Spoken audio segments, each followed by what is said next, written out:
Is it working now? Feels better. All right, shall we get started? I have made a few changes since the last time we saw the code. One is formatting. As you might see, the code is extremely nicely formatted. Okay, that already existed, but I've worked a little bit more on the formatting, including a Clang format file in the project. Second, I moved to direct text math from GLM. One, because I want to learn it. Second, because it has built-in SSE support, which is much better vectorized than the GLM one.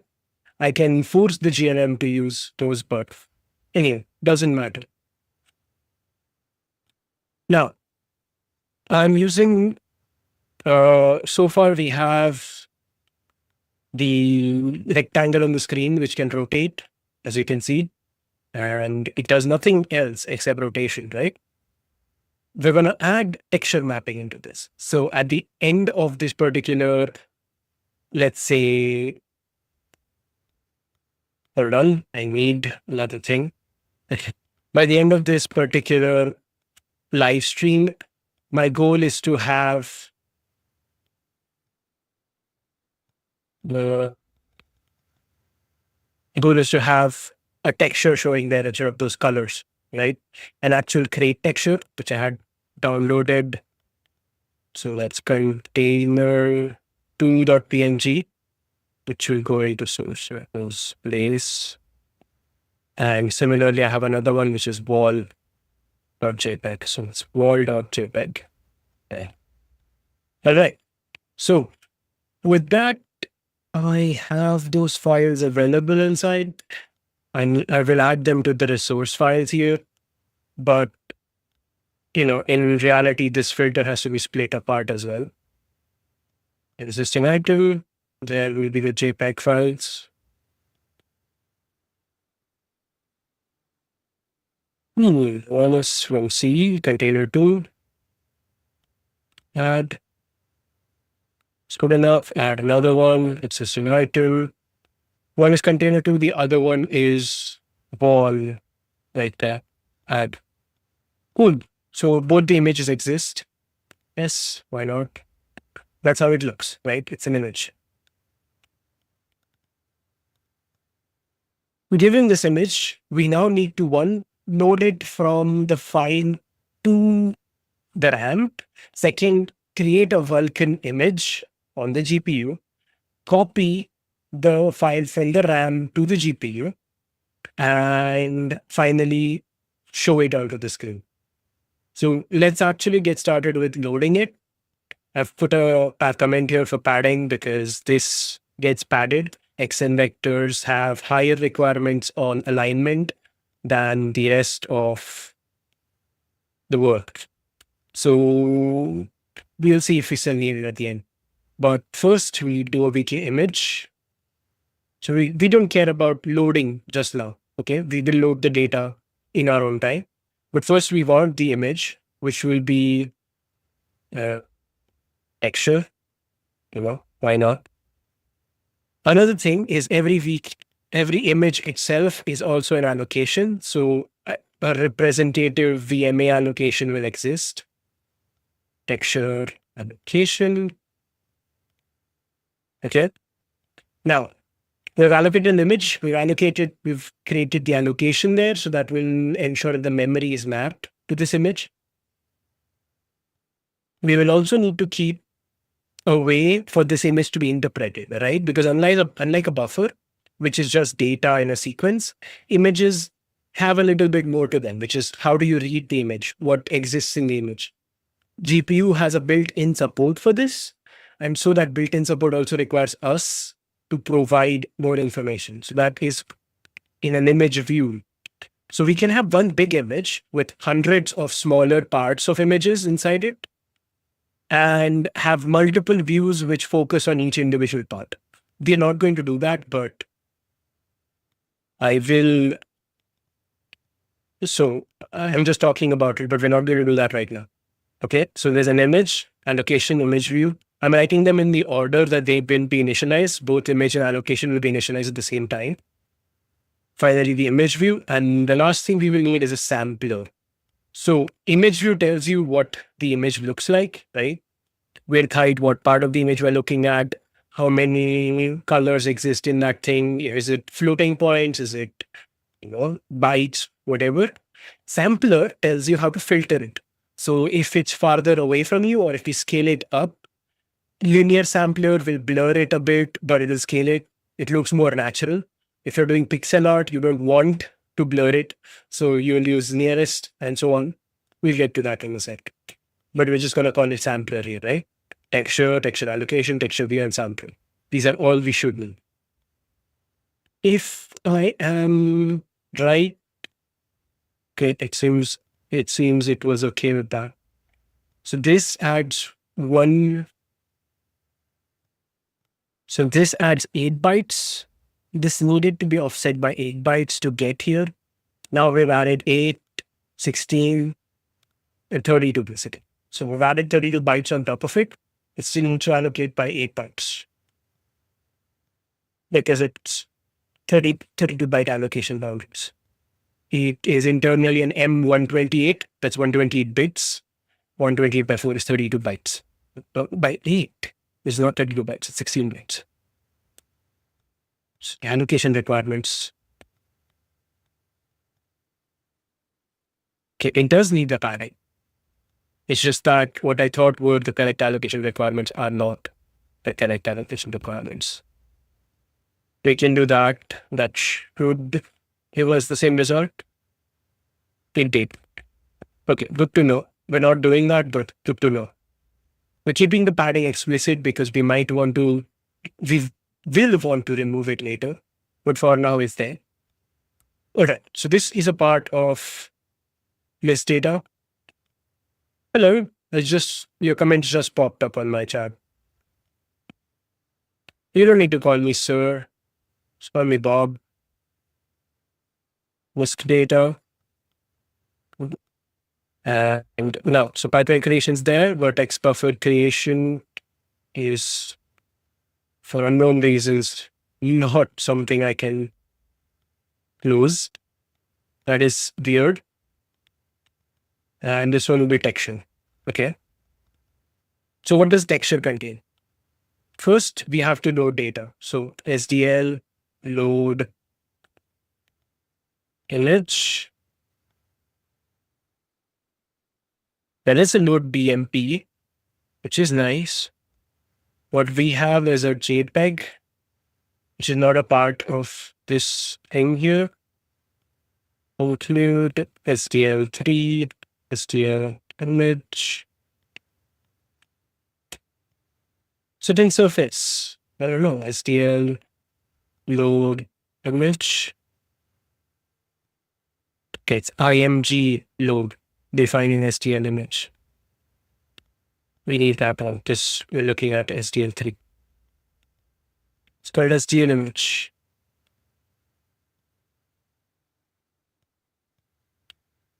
Load SDL3 / SDL image. SDL3 image is a separate library. Okay. So we will check. We have to check VC package. SDL image. Okay, we do have SDL image. It's written like that. Copy, add it to VC package JSON. Done. Build. Build.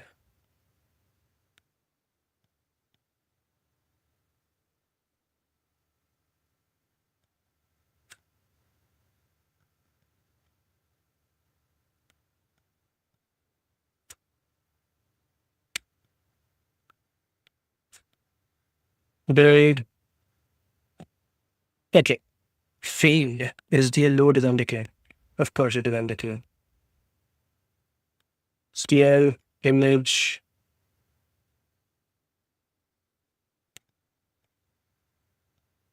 It's called IMG load. Yeah. IMG load There we go. We don't want an animation. We want to load a JPEG.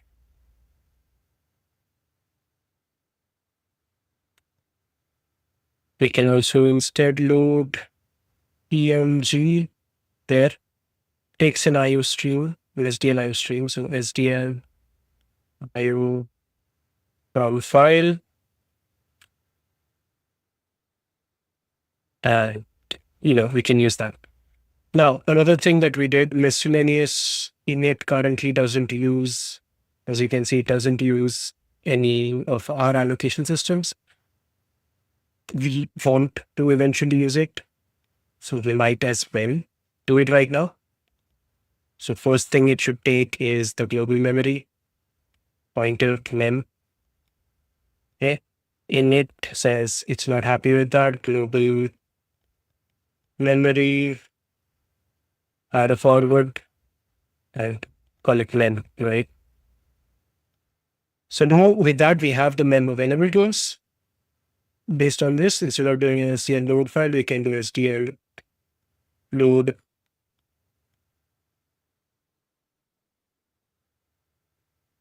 log password. Right?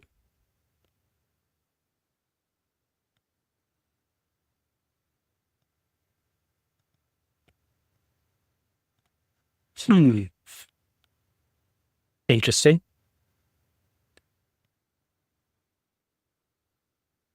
The wrong data solidified that.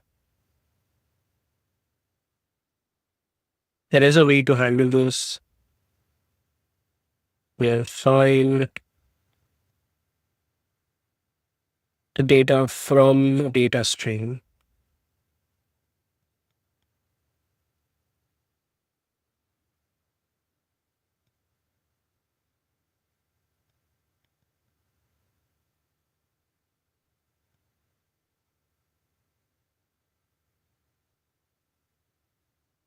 Yeah, I think that is how you do it, but it's okay. We will just keep relying on load file for now.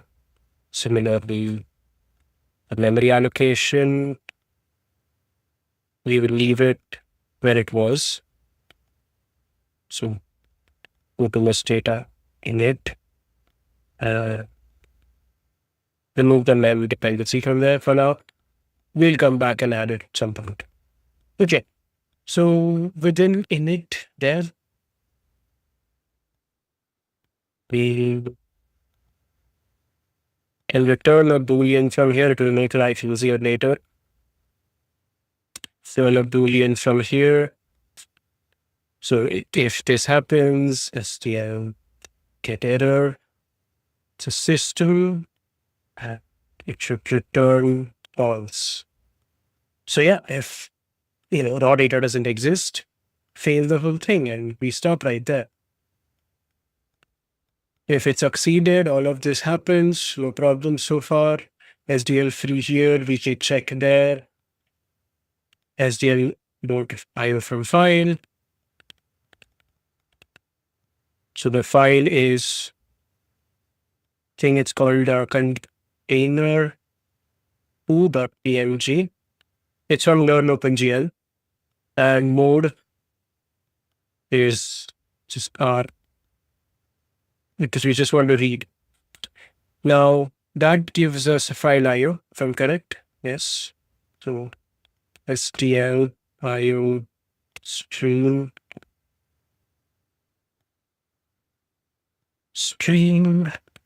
then does that. So the stream exists, which it should. That gives us a surface. This gives us an SDL surface pointer. Okay. What's wrong with this particular thing? Can notation is a local variable. It is not a local variable.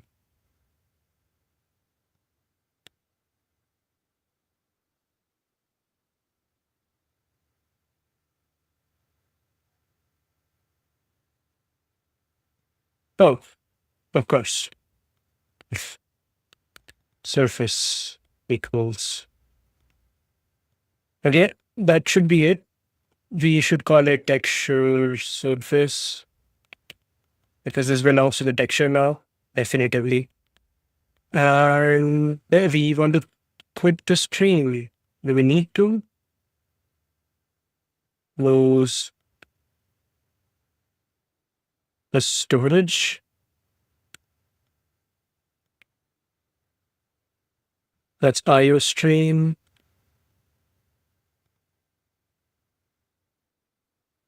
SDL IO stream.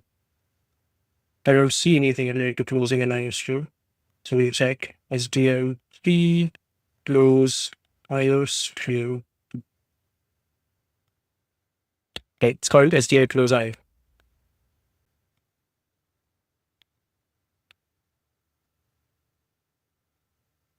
Okay.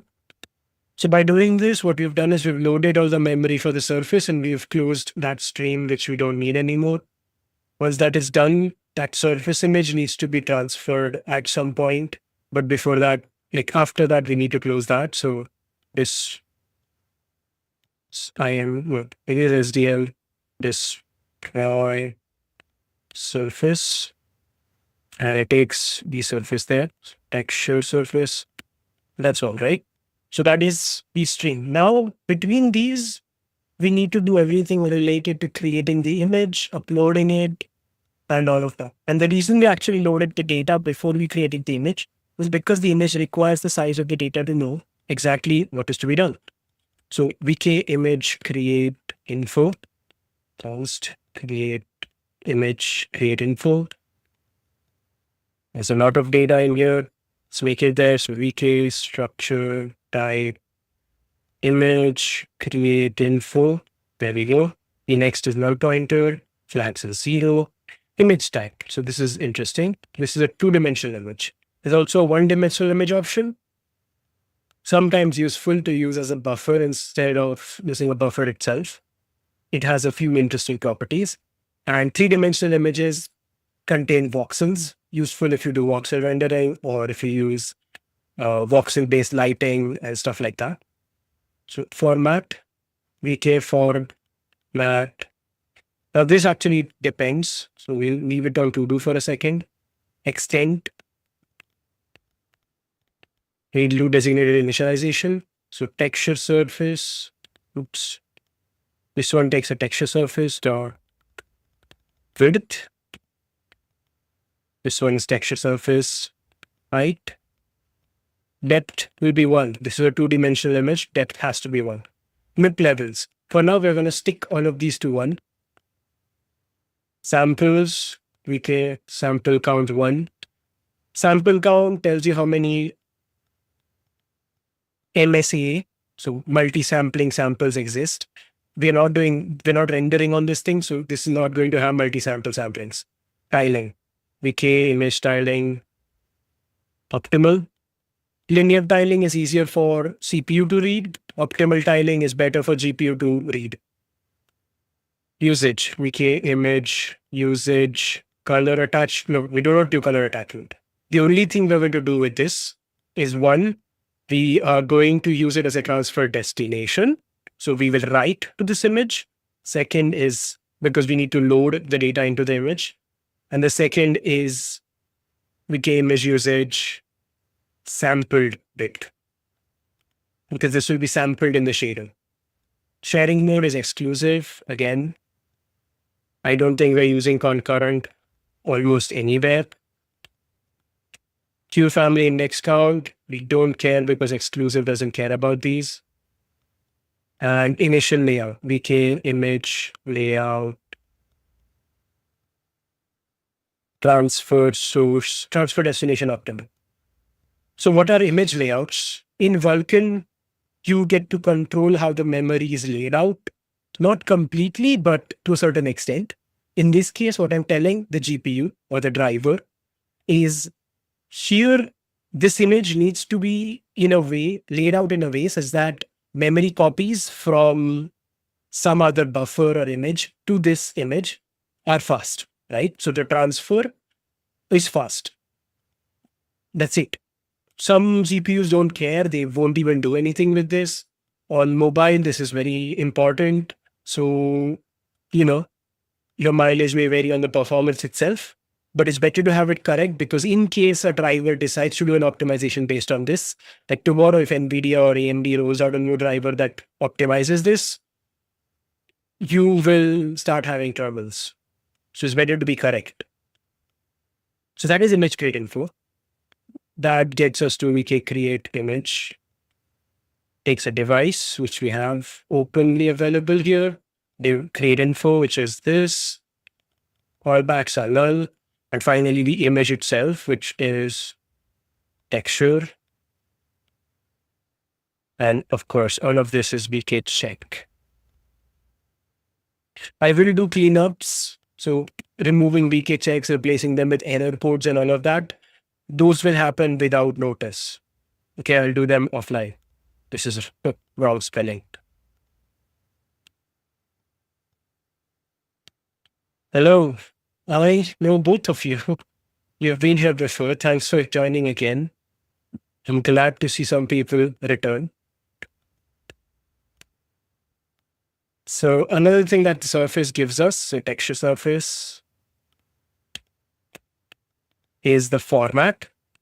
This is SDL's own internal format, okay?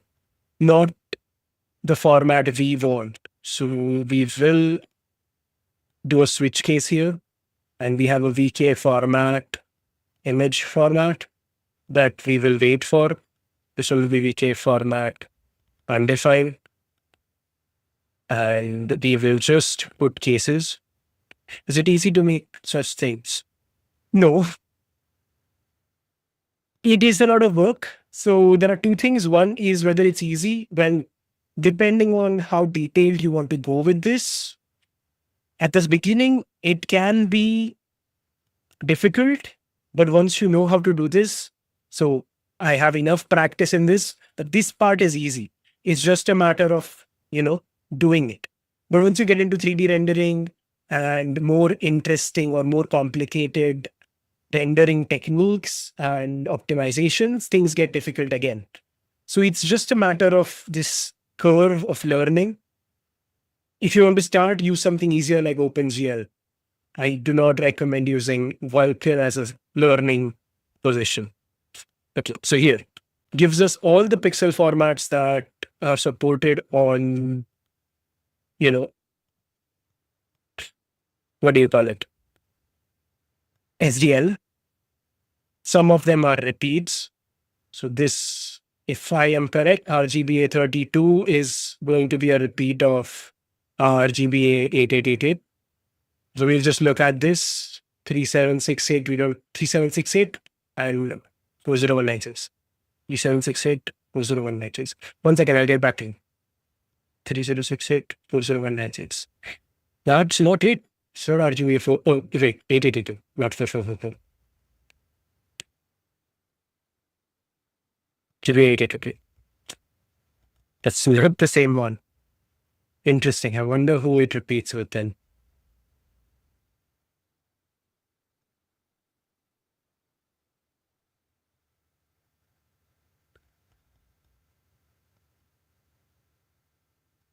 For 40196.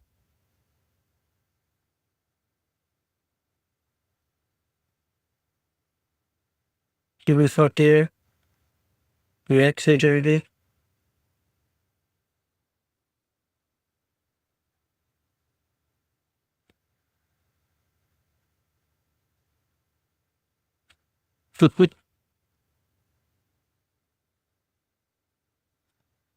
No clue which one that is. But anyway, all of these are irrelevant to us. We don't care to use those. All of these, because they are giving us an error, we should remove them because they exist somewhere else. UV, YV, and all of these are also things we will probably not have as formats. MJPEG, we'll remove it. 4-bit colors, these are unique pixel formats as well. Again, that's something I'm likely to see. That's a 16-bit color. We again don't want to support it for now. Okay. There's also 16-bit colors as well. 16-bit still, 24-bit colors. 24-bit colors we might want to support, right? So we'll leave it in. All right. Can you suggest any video to make 3D render on OpenGL C++? I don't suggest videos for that. I mean, there are probably really good videos on that. I just don't know them. I suggest learn OpenGL. So it's right here. It's textual, but it's very in-depth. It's very well made, and it stands the test of time, you can say. I learned from here, and I think it does a very good job for teaching. I wouldn't recommend anything that I am not familiar with, at least. So, you know, I'm copying this in the chat. Let's see.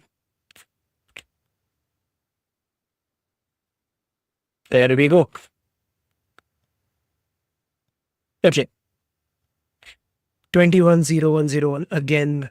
So this is actually 2 10 10 10 32-bit format, but unique one. Let's say cat other things. Okay, so let's just print it out. Let's see which one this is. Default case, we will just do nothing.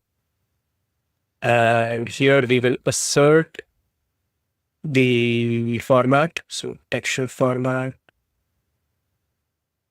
image format, it would call it. Yeah, we did call it an image format, but that needs to change.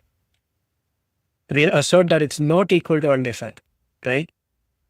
Texture format. Okay, so that's renamed. Case 33 identical branches. I'm aware. We will print out a few things. So SDL log GUP24.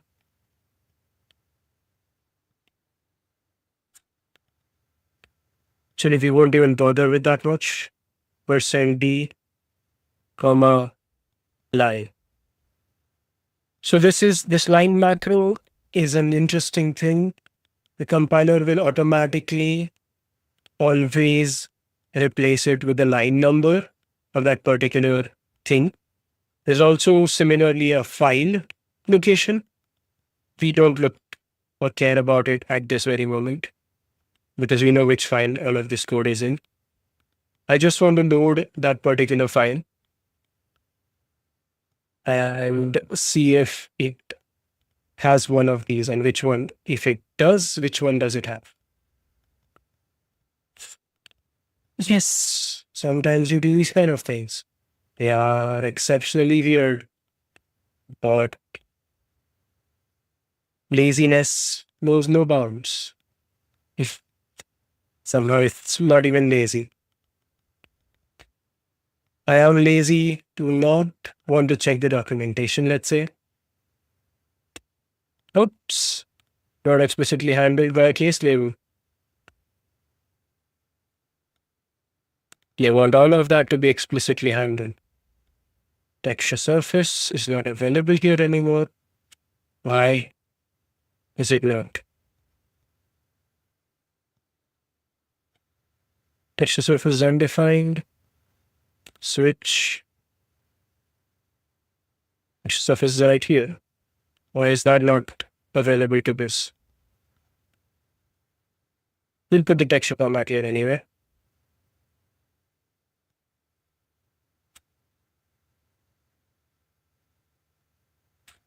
This needs a static cast. Similarly, H needs a static cast. Should be good.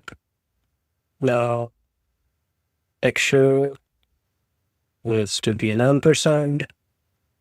Okay, so now why don't we have the texture surface? Starts there, is used in a switch here. So it's still alive to that point. So what's wrong with it being available here? 1 second, just a little formatting tidbit. Interesting. Formatting seems to have broken. That worked, and that doesn't. Nice. Anyway, this is something I can figure out later, why it happens and all of that.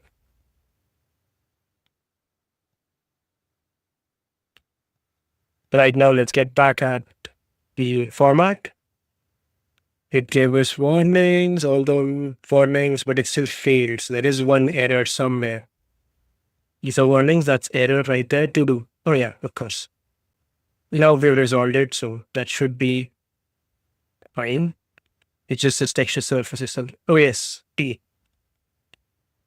We changed the spelling, we corrected the spelling for the rest, and we forgot for this one. Okay, it succeeded. There are warnings. We will fix those warnings eventually. Texture surface was a null pointer. Load image actually failed. So we'll take a look in that as well. So if stream, but if not stream, return false. Of course, if we're returning false here, and it's still a return, which means people might want to continue using systems, we want to destroy the graphic pipeline. By using C# instead of C++, I am not. This is C++.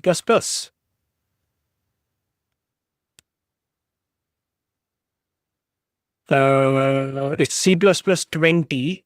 If you're used to older C++ versions, this might look a bit foreign to you, but it's the new standard. Well, it's not the newest one. The newest is 23. I'm using C++ 20 because it's decently well supported at this point, and there are so many nice features. You know, why not use them? Destroy pipeline. Device pipeline will be, we call it mesh pipeline, yes. Allocator as well. It will just destroy the pipeline here. We don't even need to take it. It's a temporary, it is not a temporary object. So we need to take it because here we just check and we return false, right? Anything that was created before this has to be deleted at that particular point because that's an error handling effectively. Vertex buffers also need to be deleted. So yeah, VK destroy, it's VMA, destroy buffer, takes the render device dot GPU allocator. The buffer is called vertex buffer. We're going to take vertex buffer and allocation will be take vertex buffer allocation. Okay, that destroys the vertex buffer that we had before here. Everything else should be okay. This we don't care. That's just pure data. No resources. This is the resource. So those resources have been cleared out. Let's say next is texture. Nothing has been created here, so we're fine. This is proper error handling. It's not always necessary, let's say, but what to do. So the stream hadn't even started here, right? So we don't need to close it. Now we should close the stream. So I'll just close it even before we check. Makes the life. Yes, Relive is a great choice if you want to make games. My goal here is to make an engine, right? I want to learn how to do graphics. Well, improve my skills at doing like computer graphics. So for me, Relive doesn't make sense. But if all you want to do is make games, Relive is an excellent choice. I've used it before. It's great. It's very simple to use and has everything you might need to do simple games. If you want to do two-dimensional only, SDN is something I would prefer over Relive. Not because Relive has any flaws, just that SDN is more proven, right? More people have used, like it's used everywhere. It's industry tested. So, it's better that way. Okay, texture surface. If not texture surface, we need to handle these errors. There is a little thing people do for this. It's known as I think it's called a free queue or something. It basically uses RAII to wrap these things such that if there is an error, this will get called. I'm not implementing it right now, but if required, we can later. Currently, things are easy enough to handle. Okay, so that's texture surface. If it doesn't exist, this thing, returns false. Now, this doesn't give us any information about what went wrong. So we want to also print that. So SDL error. So SDL log. Oh, yes, my size went down a little. Yeah, that's much better. SDL log error. SDL log category error. It comes from this location. We don't particularly care. Don't percent S. This is a texture surface. So texture surface S, comma. And here we'll add the details from SDL get error. So that will just create an error for us. We don't have to bother too much with it. Similarly, we want to do one here.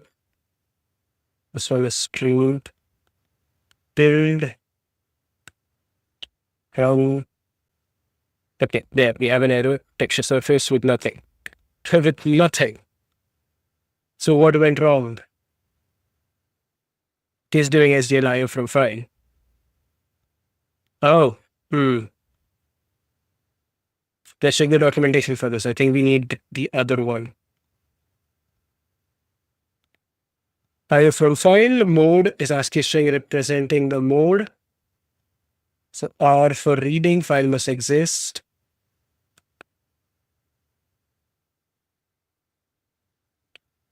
Open as a binary file. Okay.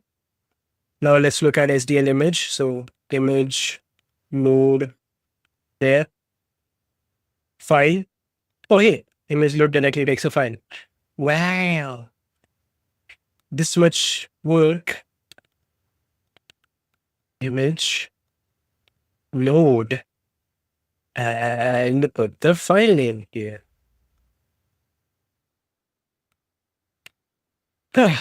Always read documentation, kids. This is what happens when you don't read your documentation carefully. Succeeded. Run. Okay. There is an access violation because we're accessing MISC. MISC has failed because it's unsupported image format. Cool. Now we'll actually take a bit more look into this. So go to Blaze. I think app data is the one that has MISC in it, right there. Okay, if this fails, so if not in it, then we can log an error, but the error has been logged already. We can do something more fun because this is more user land for me. I will say show simple message box flags, SDL message box error right there. Title is risk data init field P++. What is P++? Never heard of it. That shows a simple message box. It can itself error. I don't particularly care. It's just there to show error. See? Nice. Doesn't actually help us much by just saying failed, but SDL get error. Much better. Run it again. Unsupported image format. Much nicer now. Alright. And if that happens, we return null pointer. Return null pointer. This will be fixed soon, but for now we can just return null pointers. In Blaze, we need to ensure that app state is checking. So create app state. Yeah, it does check that. So good to go from there. Cool.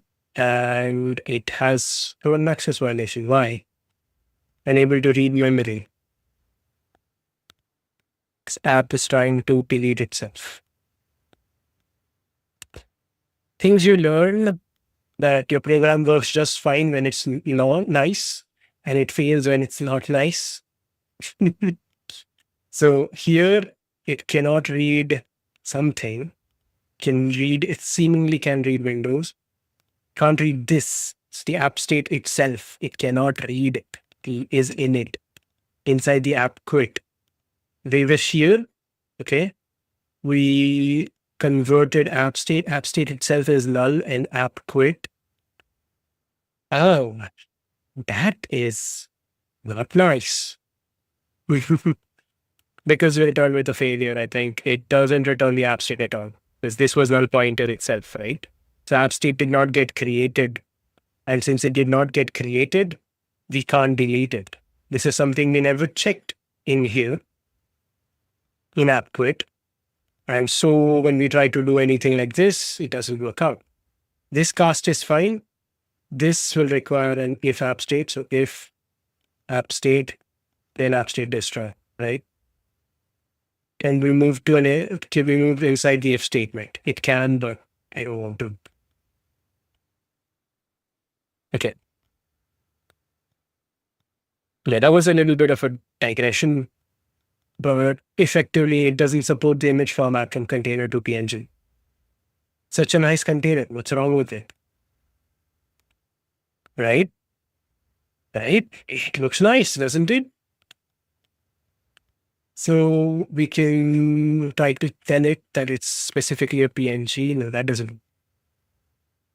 So surface will do it simply through our streams.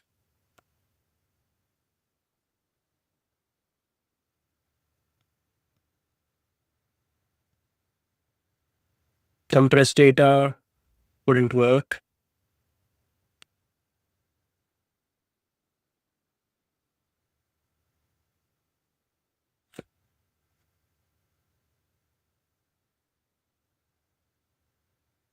Okay. So that's image load not working for container 2. Question it, can it find container 2? I'm assuming it can because it worked for creating the stream itself. So instead we can try with wall.jpg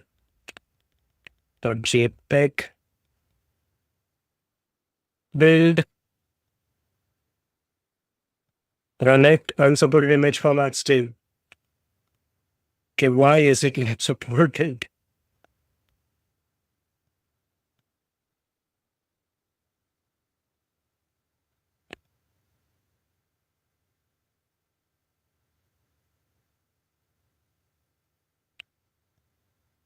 Okay, SDL, image, load, PNG.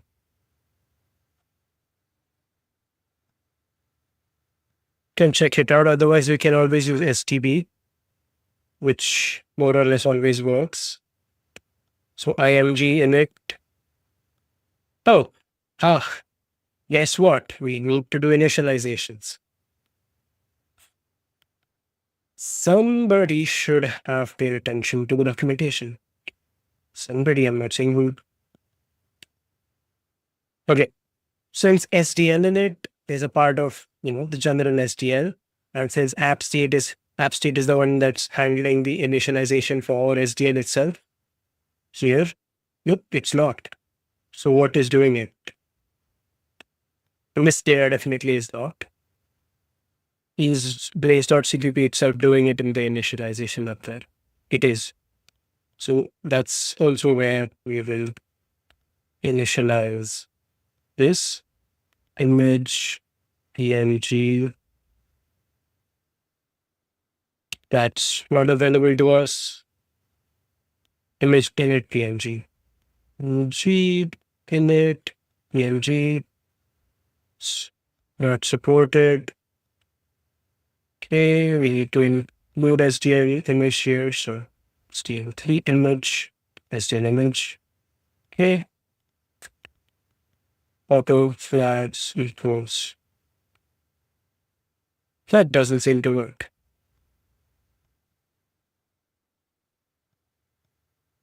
It doesn't even need anything. Set SDL2.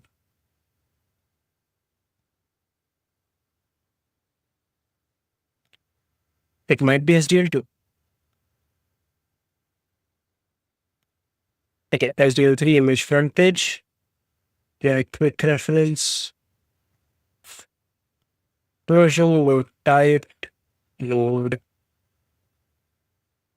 complete API index. And a good example that works for us. So it creates a window and render. That's just SDL initialization. low texture IO, takes IO from constant memory and doesn't have a problem with it, right? It doesn't work for us. That doesn't work for us.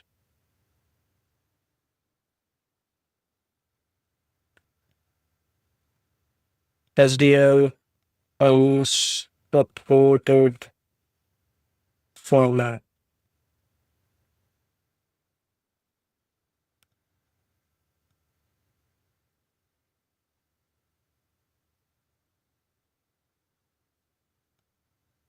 Okay, that's SDL2, but we can check what's up with this. Compiler flag should be SDL2 image. Yes, it's not linking. Project, properties, layers. Okay. In the linker, I had manually added additional libraries. Edit. So you can see I had added SDL. So it's just that bin file though. Hmm. Okay, fine. Let's not use SDL image at all. Because this doesn't seem to be working nicely with us. Oh, okay. One last try. One last try. Project, the properties, edit, browse, open this, PC package, to package. I don't think it's supposed to be there. Bin has nothing in it. Open, I guess we can open it in terminal. ls, sorry. There's SDL image, .dnl.pdb. We have both of this, which means it should link, as was promised to us, but it has not done itself. Oh, wow. Fine. USD. Let's check. We'll see package link, STB image. So all of the STB images are within STB. STB stands for Sean P. Barrett. We set of libraries are amazing because they're very small, they're very lightweight, they just work. STB.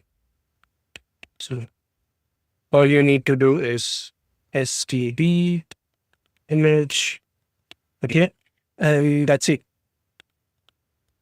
We will need, however, to, okay, we don't actually need blaze.cpp at all. We need list data. We will need, however, a place to implement this. So VMA implementation exists for VMA specifically. We'll need a new one, which is for just, STB. Or what we can do is we can rename this thing and just reuse it for every kind of implementation. Header, only IMPL. Now, let's make a new file. Add new item, CPP file. Rename it to STB IMPL. So that's STB IMPL. It includes STB image with default STB image IMPL. I think it's STB image implementation, but we'll check till the STB image. That's STB image.h. You need to implement this. Copy. So these are what are known as header-only libraries. The entire source code is within a header, but the source code is removed using the preprocessor. So it says hashtag if defined STB image implementation, and only then will the code exist. Otherwise, the code doesn't exist. So everywhere else is just a header. But here, because we say implementation, the source code gets expanded inside this particular file. So build solution, Okay, STB image compile will insert spectral mitigation, yada, yada, yada. We've seen this before. We just need to do that. Take the warning and forget about it. Because this is an external, right? We don't want warnings in our code, but external code, we can't help it. Okay. Now itself there's one external that is not available, which is the image load that we tried to use there. Of course, since image load doesn't exist, doesn't make sense to have image anymore. So std image, there we go. Image load is right there. This becomes std I load. Okay, takes a file name from file. There we go. And it returns stbi unsigned character. So stbi UC, that's what it returns. UC is unsigned character, as you can see, as you see. And the remaining parts of the data, like the height, width, all of that comes as parameters. So this is width, this is height, this is n channels, this is number of desired channels. We always want 4 channels for now. We can later on look at having other than 4 channels. This takes an integer. It does. So that's int width, int height, int n channels. It should be properly named. So none channels. And this becomes none channels. Wall.jpg. Constant character is not a file. It needs us to open the file. Doesn't it have that stv load? Yeah, I had the correct one the first time. So we don't have to open the file, it just takes the file itself. Okay, tries to open it. Now we have texture surface. This is not actually texture surface, so we call it texture data. Okay, if texture data doesn't exist, well, it doesn't exist. stb get error. I don't think they have an error option. So we'll look at that. std. So we have public domain files, std image,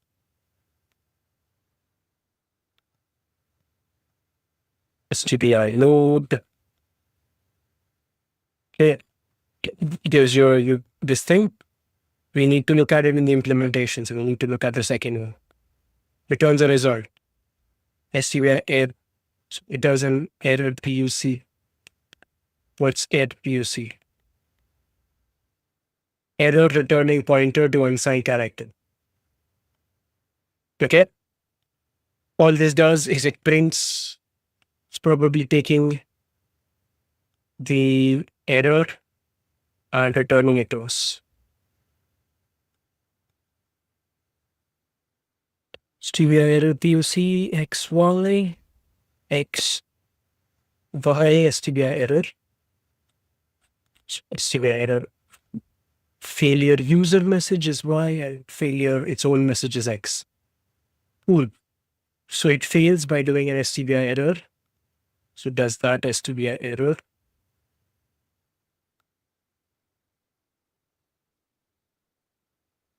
It does that. It puts the failure reason inside the string and we can get that out here. So that becomes this.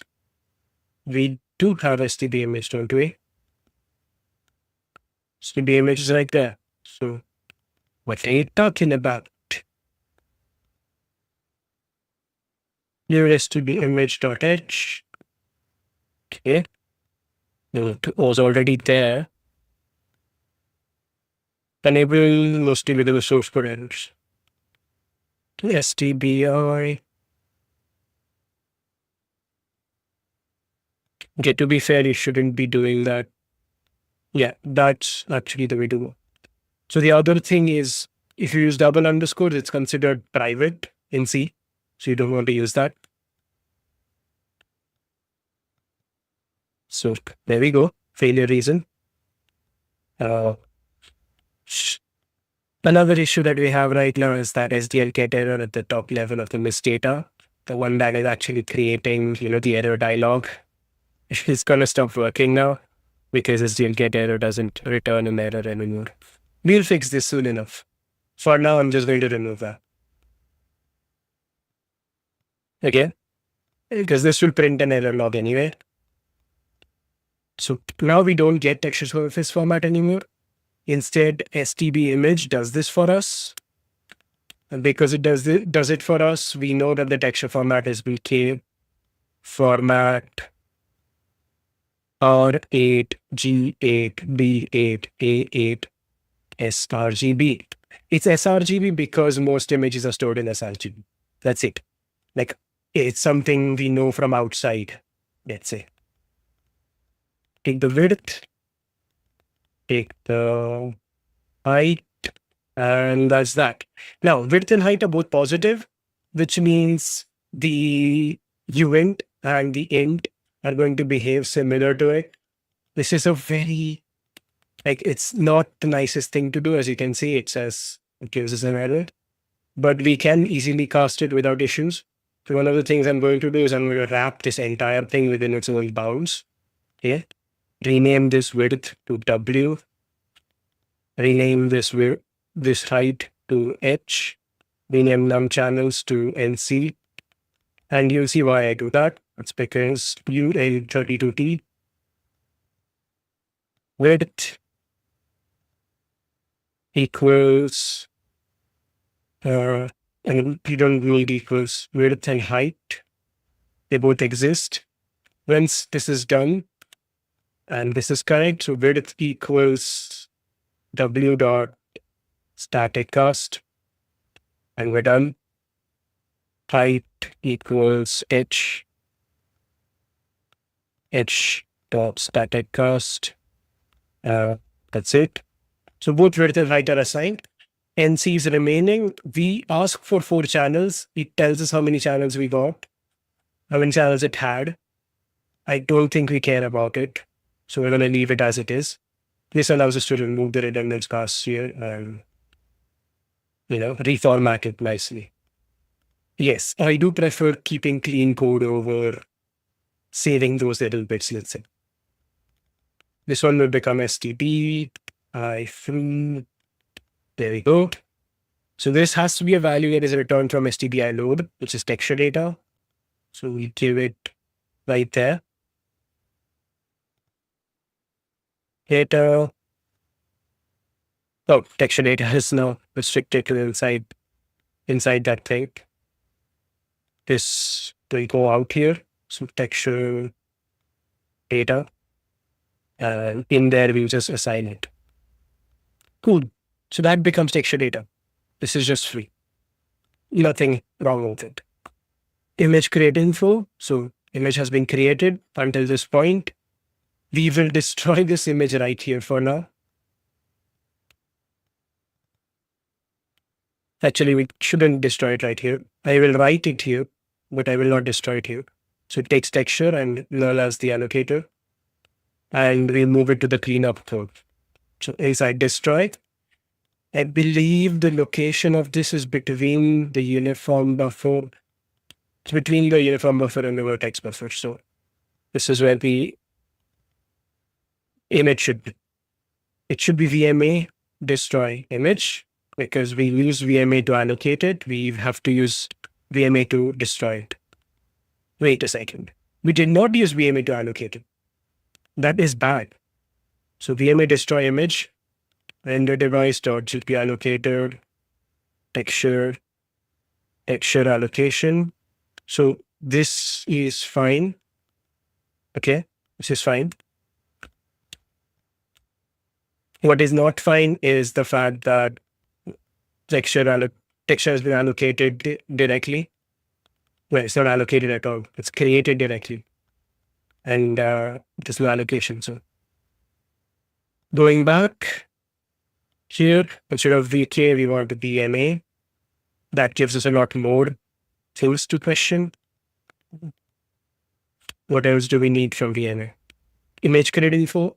Then it needs the allocation create info. It doesn't take a null pointer here, so it takes an allocation create info. And finally here it takes an allocation info, which is an output. So we don't have to particularly bother about it at this moment. That we don't care. VMA allocation create info. First allocation create info. Just open that out. Designated initialization. No flags required here. Physical device is render device dot physical device in use. The device is render device dot render device. That's device, sorry. Prefers large block heap size. If I'm correct, we chose to leave it null. The buffer. That somehow, some entirely unknown reasons, allocation create info is right here. Okay, copy. Okay, yes. No wonder. Looks so weird. It's allocation create info. And it's going to be roughly the same. It is not the same because we don't need host access. We don't need map. The flags will be VMA flag. We actually don't need it. Usage. Usage is auto. Required flags. Nothing. Preferred flags. This is correct. Usage would be VMA memory usage. Technically, it will be GPU only, but I think VMA can figure it out properly. Flags. I don't think there are any flags required, but we can check it out. Allocation. A flag.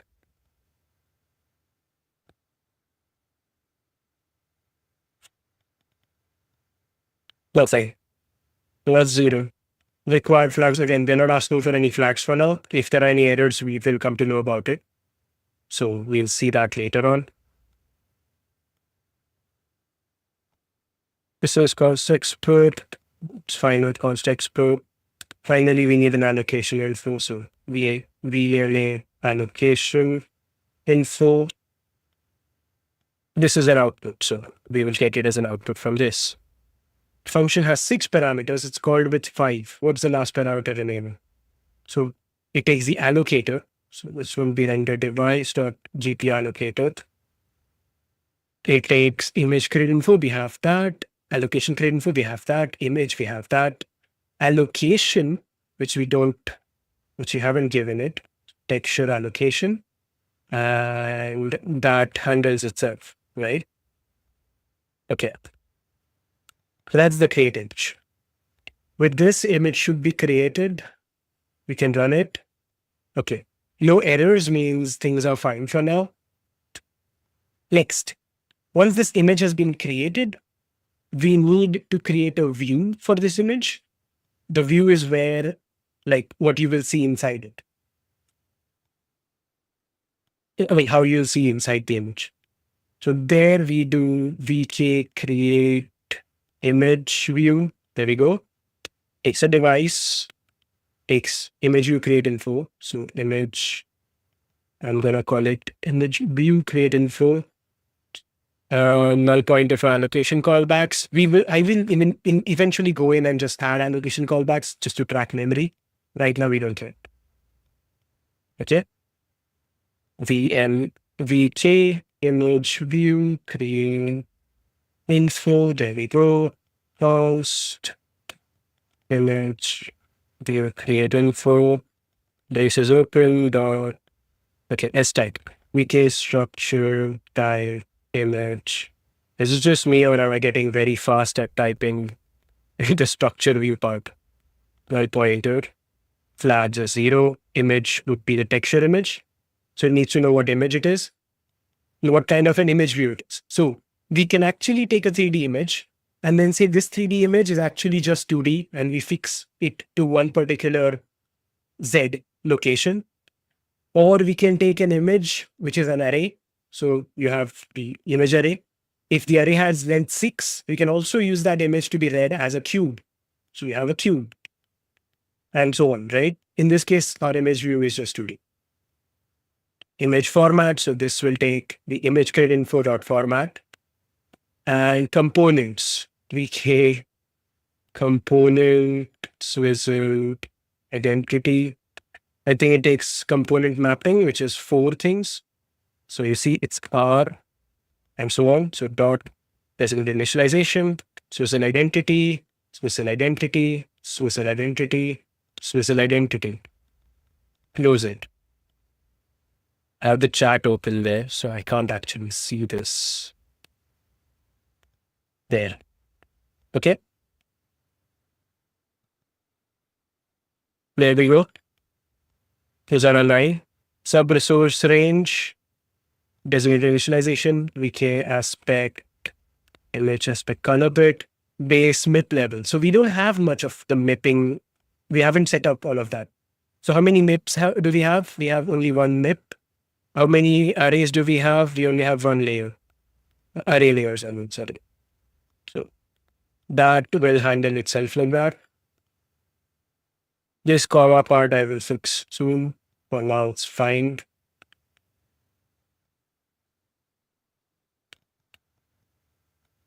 Save.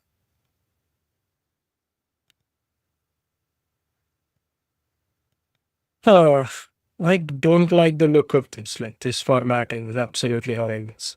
I will have to fix it.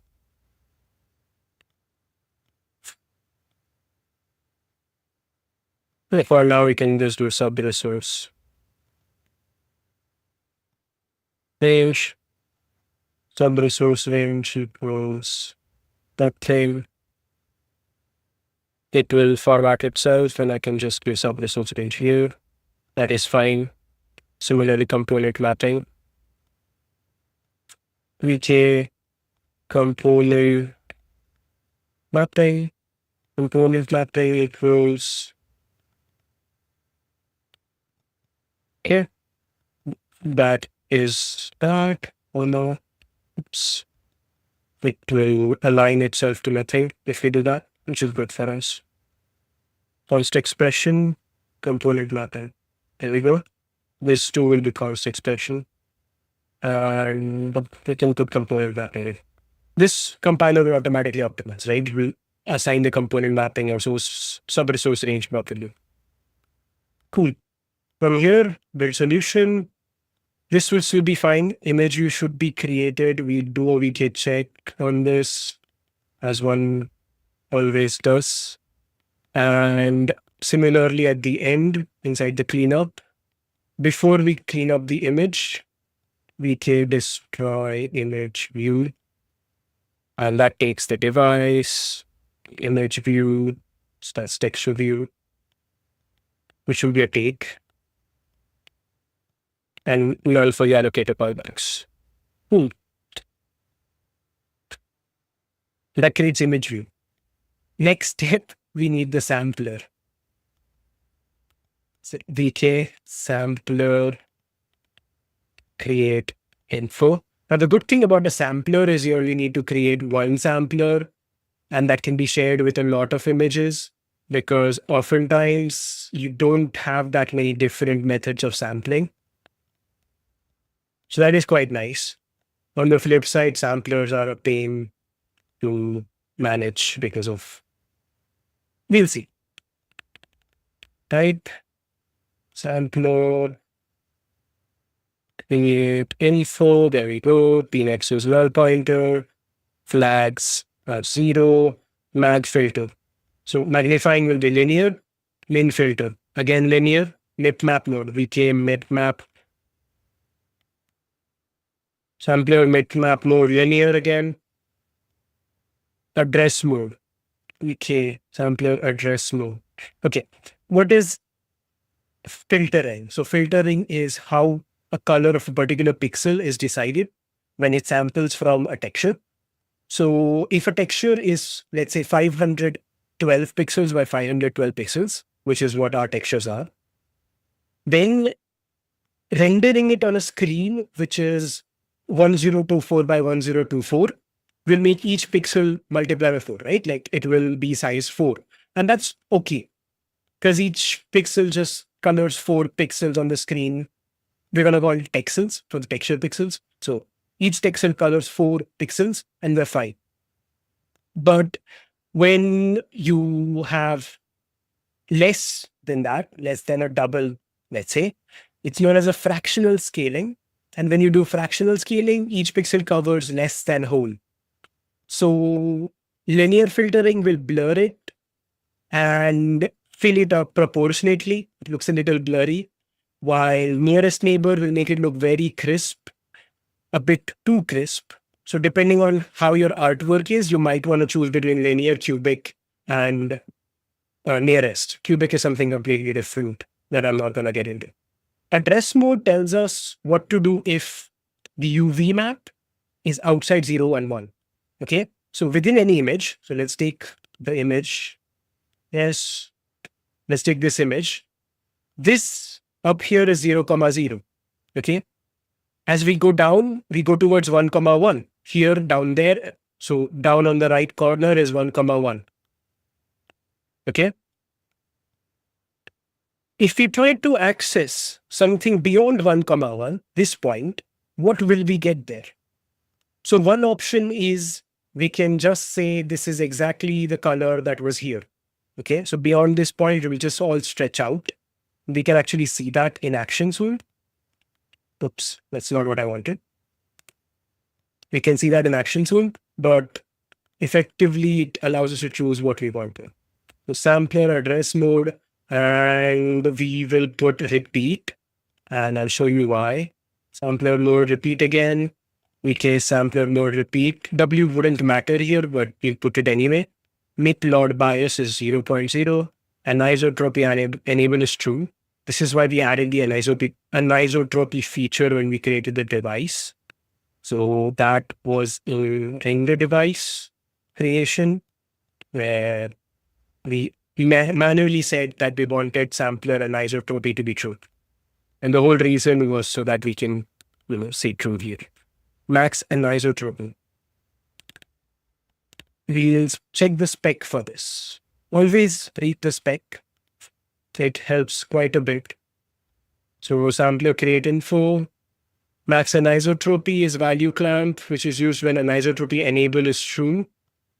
If anisotropy enable is false, then max anisotropy is ignored. Okay.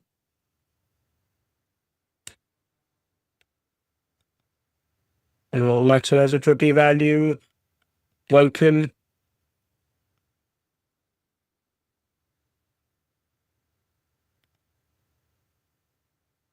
So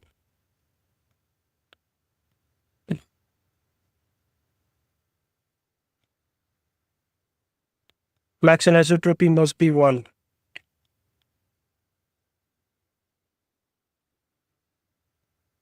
So let's go. VJ max ni. There is nothing like that. So 1.0 it is. Compare enable. VJ compare false. Is it a VK bool? It is a VK bool. Both of these are VK bools. They will work out, but it's nicer to have something else. They compare or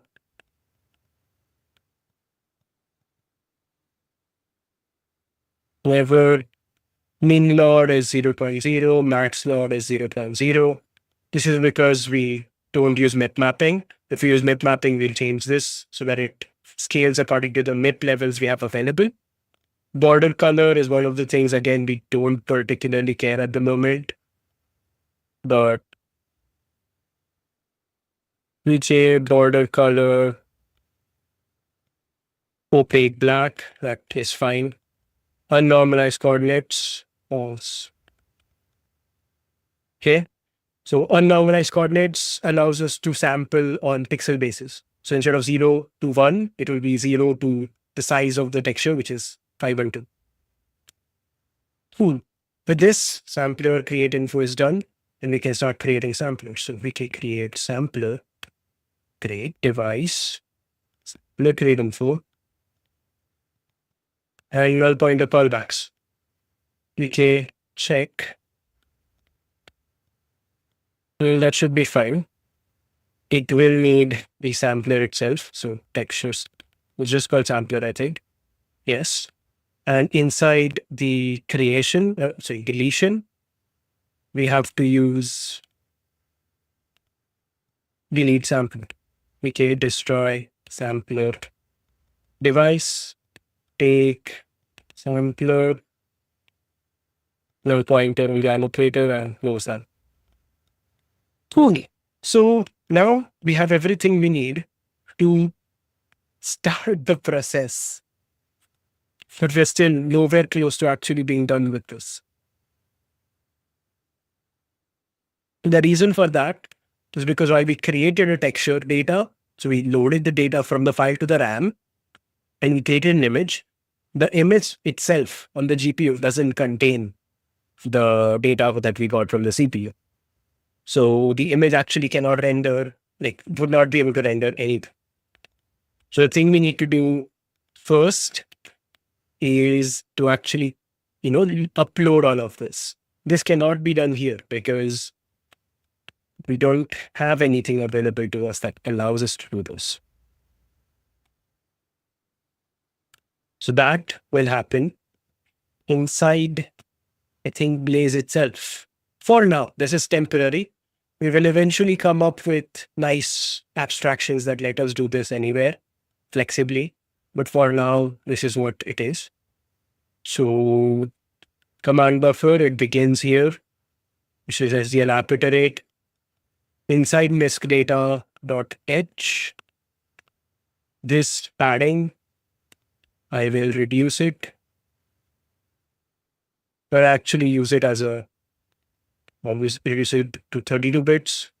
Then I'll also use another, which is 32. This one I will replace with 32. Actually, that doesn't exist here. So we will 16T, adding 16, adding 32. And finally, this one is unit 8, adding 8. Finally, the bool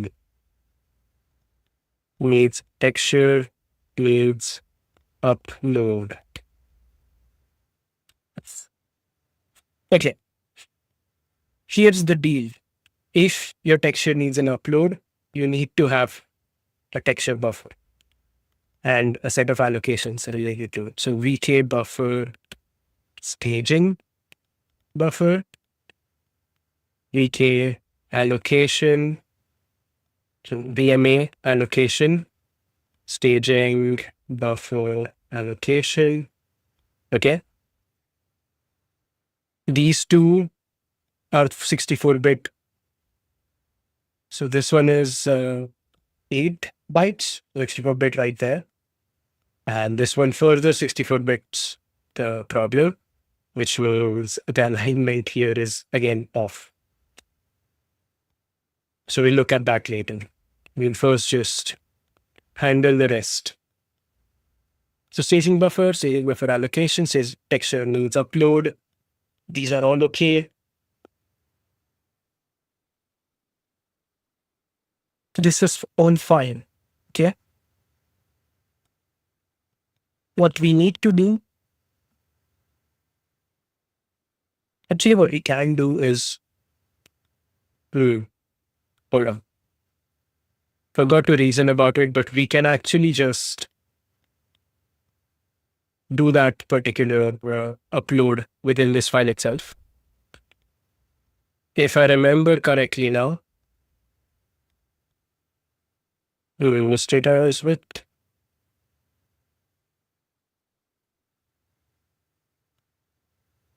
Okay, that's better. Build, rebuild should be okay. Yeah. So to upload the data, we will take miss data itself. We find to be here.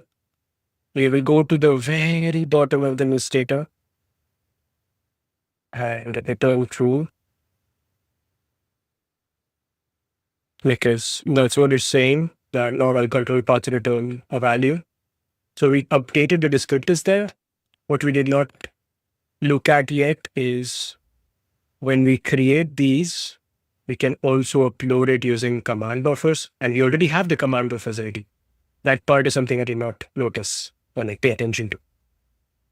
But first, I need buffers. So I will just copy paste all of this, right? So this is the buffer creation step. We'll copy it here. So I'm going to put this as staging buffer create, and we paste it there. So that will create us the staging buffer.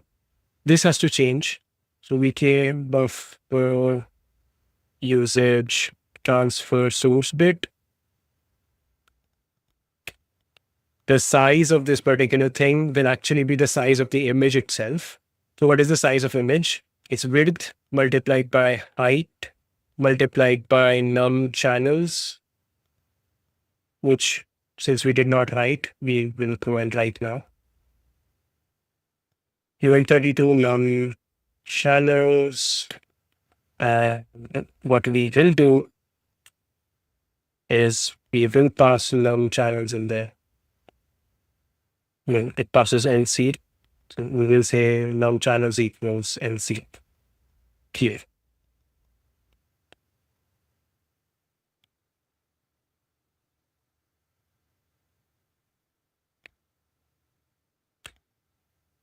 Cool. Now with that, get back to the point. As previous local declaration. Where was it? We created the texture, VK create image view, so VMA, this one. The allocation info here is useless to us, so we can just give a null pointer. That is fine. Okay, it hides the previous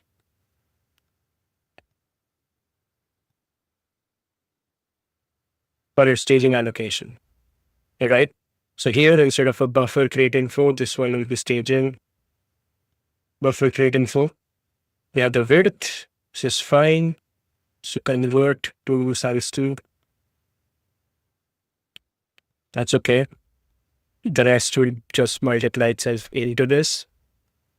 Okay. And each of this is 1 byte, unsigned character. So we will, however, still take the size of the texture data pointer. Sorry, like any of this texture data. So we can do 0. Cool. So now what happens is this computes the size we will need. This says that we have a texture source bit. So we will only use this as a source from which to copy things. Here we'll say staging buffer create info, staging allocation create info. This one shouldn't take vertex buffer. Instead, it should take a custom buffer that we use. So VK buffer, staging buffer. Similarly, a VMA allocation, staging allocation. Okay, right? So this takes staging buffer. I'm good. How are you? Staging allocation, allocated info. Those are all fine. 38 mapped bit. We do want that. So that is available already. Post visible is fine. Everything else is fine. So we just do the copy. However, here, vertices.data, vertices.size, and vertices.0, we don't have vertices. This one will actually be the texture data itself. So texture data. Okay. And this part will be staging buffer creating float cells. So what we're saying is staging buffer is this big. We will copy exactly that much data. All right. This copies. Life is cool. The data is now in the buffer. Next step is to copy from this buffer. So this staging buffer, which we will move outside the particular creation zone. So this we can shrink. So we take that staging buffer and now we need a command buffer. How do we get a command buffer? We can just say render device dot frames, take the frame 0. We are effectively cheating because frame 0 already has command pool and command buffer available to us. So we're just going to use that. So we use the command buffer. What do you do? Are you a developer? I am developing a rendering engine in Vulkan with C++. It's going to be something like, yeah, I mean, look at it. I'm probably going to make some little simple game through it entirely, not entirely from scratch. I'm using some libraries, but I'm not using anything that, produces the game for me. All the systems will be handmade. Well, that's what I'm doing for fun. For work, I'm a PhD student. So we take command buffer. So this is our command buffer. We have to do a few things before this. So first, there is a fence that this command buffer uses. Render device dot frames dot frame radius, this fence. That's a signaled fence. It will be a pre-signaled fence. We don't want to directly use this pre-signal fence because it will try to signal it. Thank you for your wishes. It will try to signal it and it's already signaled, so it doesn't work. We have to first wait for the fence. So wait for fences. Device. So that would be that would just be device. We already have it. Fence count, one fence. We give it this frame. So I'm actually going to take it out of here. So fence, so frame and frame to use, we close this. So frame and use dot then ready to reuse fence. We take wait all as we take true, and timeout is UH62 max, so STD numeric limits.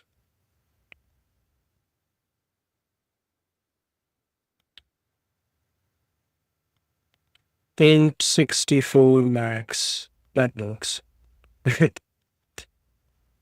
So we wait for those fences.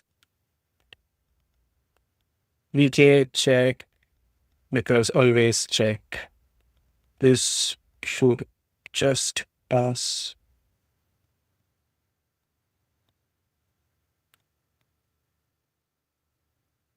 Create some didactic space there. So once that passes, we've waited for fences. Fences are available. The resources are free for us to use. So now we can take command. So that's render device dot command. That's frame and used. Frame and used dot command buffer. And we can begin this. So we take command begin. Section begin command buffer. That takes the command buffer and begin info. We'll wrap this whole thing again in a brace. Okay, so we take command buffer begin info const begin info equals this dot initialization vj structure die command buffer begin info p next is null, flags are 0, inheritance info is null pointer, just really nothing. Actually flag vk begin vk command buffer begin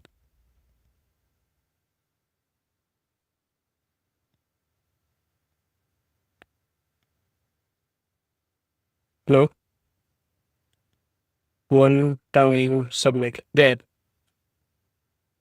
Should be in flags, not in p next. No wonder it wasn't giving me recommendations.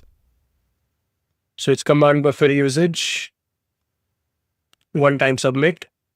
because we only submitted one times, so we don't actually care to reuse that post expression. So we can begin command buffer, use begin command buffer needs to have an end command buffer.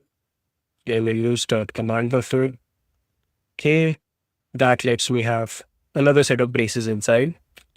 This is going to be a transfer. So we're going to do an image data transfer. First, we will load image into the staging buffer, which you already did there. Then we'll copy from the staging buffer to the image, which is the first thing we need to do. So that becomes a vk command copy buffer to image this. Okay. And we can use the version too. So copy vk command copy buffer to image to takes command buffer. So that's frame use dot command buffer and copy buffer to image to info. So copy info. We of course need to create the copy info. So vk pass copy image to buffer to info. That might be an extension. Let's keep it simple. Copy buffer to image. P next is that's not right. Copy buffer to image. The buffer we use is the staging buffer. Destination image is texture. Layout. Destination layout is vk image layout. Transfer destination optimal because that's what we set it to. Region count is 1 and we'll give it a region here. So ampersand copy region. Okay. So vk buffer region vk region. What was this? Okay, region image v buffer to image region. You can see this manually. Region count 1 region.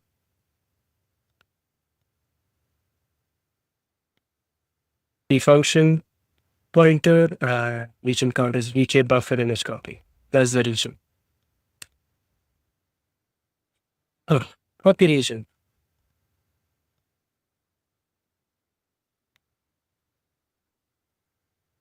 Okay, what is the buffer offset? 0, because we know from the start of the buffer. What is the buffer row length? We should check the spec on this, just to be very sure about what we're doing. It's probably going to be in bytes. Buffer row length and height, specify texels in 2 to 3 dimension image. Tightly packed according to image extent. Size in texels, width and height. Okay, we'll first set up the image extent. So this we can actually take directly from the image grid info. So image grid info dot extent. It's available. Why not use it? 0, 0.0, 0, 0.0, 0.0, because image offset is 0. Image sub resource. This is the sub resource. If I'm right, that's a sub resource layer. Okay, that's not what I thought it was. Designation aspect is vk aspect. Color bit. Width level is 0. Array base array layer is 0. Layer count is 1. Cool. Image height and image row length can be left to 0. They will be assumed to be tightly packed according to the extent.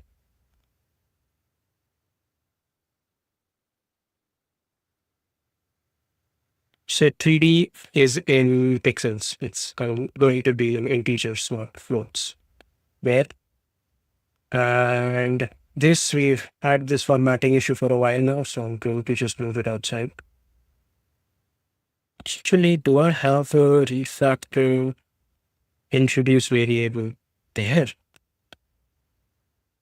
Why bother with all of this, right?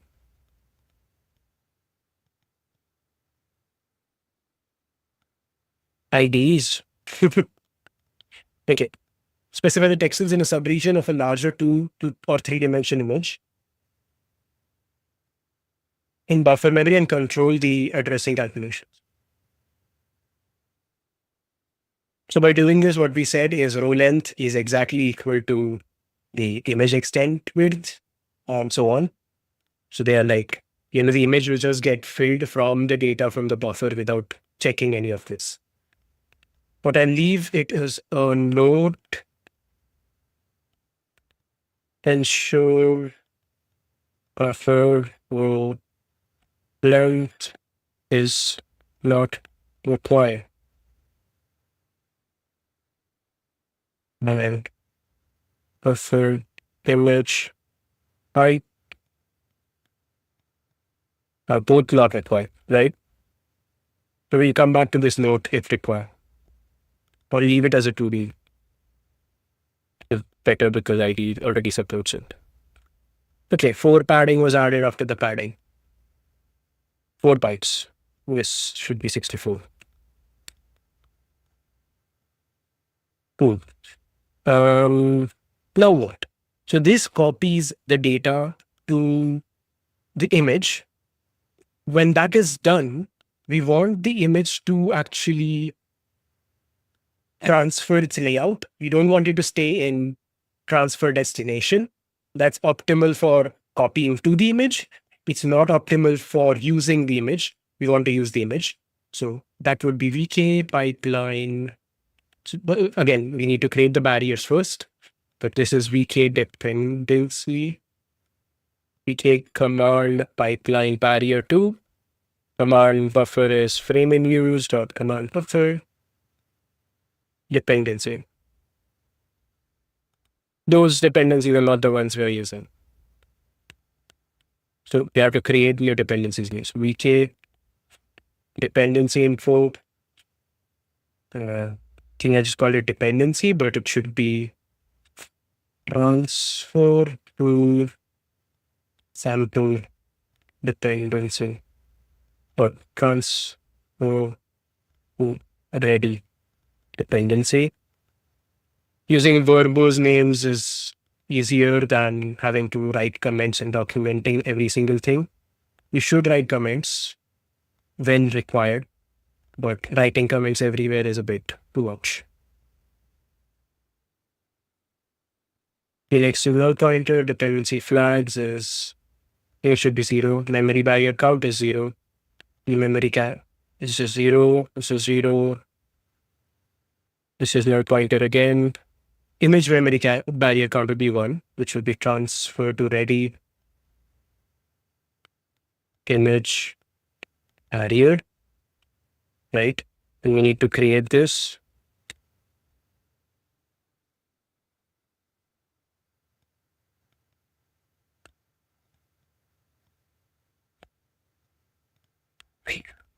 Block node work has just appeared.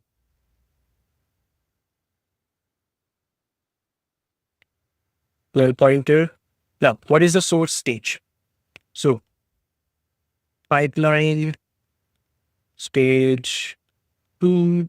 So the source stage is where we finish the transfer. So that is transfer bit. Okay. And in reality, the new ones have a copy bit. So copy bit. So that tells that, okay, this is the copy stage. Source access access to, it's not none. It will be copy transfer write bit. So it says, okay, once the transfer has been written, then from this point on to pipeline stage 2, and this one will be not color type, but shader read. So that is the fragment shader. Okay. So we go to fragment shader, and inside the fragment shader, we will read from this by sampling. So access to shader read bit. Okay, access to, I think there's a shader sampled read bit now. So that is the more accurate one. Always use the most accurate possible description because that will allow the driver to optimize your code better. If it doesn't, it doesn't, but if it wants to, it can. Image layout, transfer destination optimal. This is what it used to be. And what we want is image layout shader read only optimal. Okay. Source key family, we're not changing this. So we can use, there is a nice macro for this, Q family ignored. Oops. Q family ignored there again. Image here is the image itself, so texture. And sub-resource range is, I think we have the sub-resource range created from previous users. So with this, transfer to ready is also ready. Const, and this dependency can go into the pipeline barrier there. So what this will do is this will ensure that this pipeline, like the GPU driver will wait for these things and transfer and do everything we need to do. Then we end the buffer. So this is where it finishes. And finally, once the command buffer is complete, we need to submit this data. So after end command buffer, we need to submit the command buffer. I think frames are inside this particular part. So submit. That's VKQ submit. That requires a queue. So it's render device dot direct queue. Submit count is one submit. We'll take a submit info. Submit info. And we need a fence, which is nothing but the frame in use dot frame ready to reuse fence. Check. Okay. Now the submit info doesn't exist, so we will say create. Interesting. If I put it in that inside the macro, it doesn't allow me to create a local variable. Take local variable. Okay, done. Now we can do the decay check. Probably because this has its own scope inside, as you can see in the expansion. So creating anything will actually be stuck inside the do, which is not useful for us, frankly. Okay. Let's look the right one. Okay, better. VK structure type submit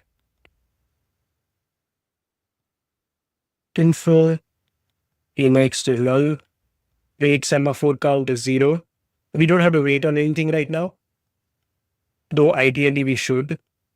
Here, this image is okay. We actually don't need to wait on anything anymore. Wait stage mask. Again, null pointer because we don't have a semaphore there.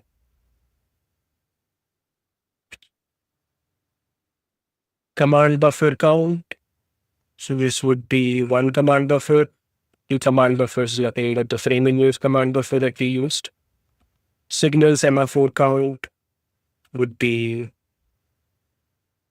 0 because we don't need to signal any semaphores after this. And null pointer. Okay. Once this has been submitted, frame ready to reuse has been marked. We should wait for this thing. So that would be VK wait for fences. There will be a small problem because of this. And we'll get to that. Frame in use dot frame ready to reuse. So that's the fence. Wait all is VK true. Timeout is 264 max. Now the problem with this particular thing is we waited for the fence to finish, but the fence is now in a non-signal state. And there's no way to like unsignal that fence. So that breaks this fence for us. Okay. It is in a signal state here. Wait for fences. We need to reset it before we reuse it. It will actually be an error. I forgot to do that, but it should be it would be an error if we don't reset it. And if we actually wait for it here, oh wait, yeah, if that would be fine actually. VK reset fences, device, one fence, and frame in use dot frame ready to reuse. VK check. So we wait for the fence, then we reset the fence. So fence is ready to be reused again. We reuse it here. We wait for it here. We don't reset it anymore because, this fence is done. The next people can use it. It is already signaled and it stays signaled. But this location allows us to check something, which is once we are out of this particular thing, the staging buffer and the staging allocation that we had created can now be deleted. So VMA destroy buffer allocator is render device, render device dot GPU allocator, buffer is staging buffer, allocation is staging allocation, and that is deleted, right? Similarly, image free, we can delete it right after that because all data is copied to staging buffer build equals, and again, do not reset this, else the frame will never be available to the loader. And that will actually break the main loop. Okay, with that, we have cleared out the staging buffer. It's all done. So texture is now completely available to us.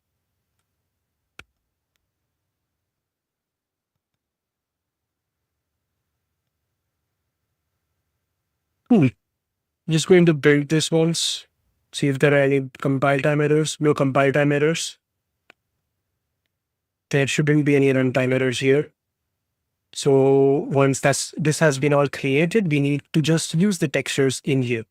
Now, parameter block, camera data, camera, this is fine. We don't have the, where are you doing your PhD? I want to talk about like private matters. So I'm not gonna tell where am I doing my PhD, unfortunately.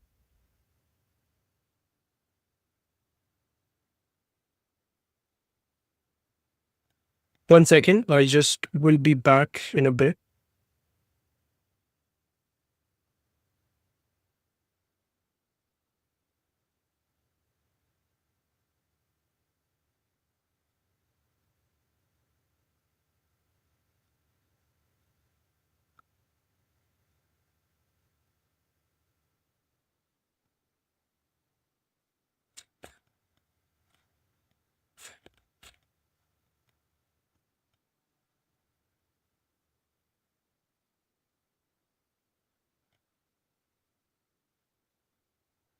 Okay, back.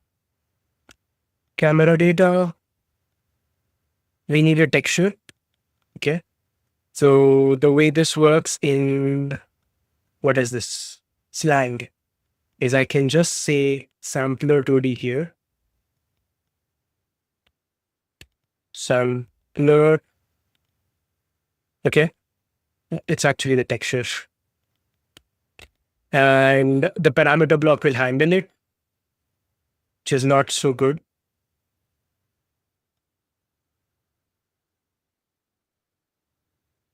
But it should handle the required things there, let's say.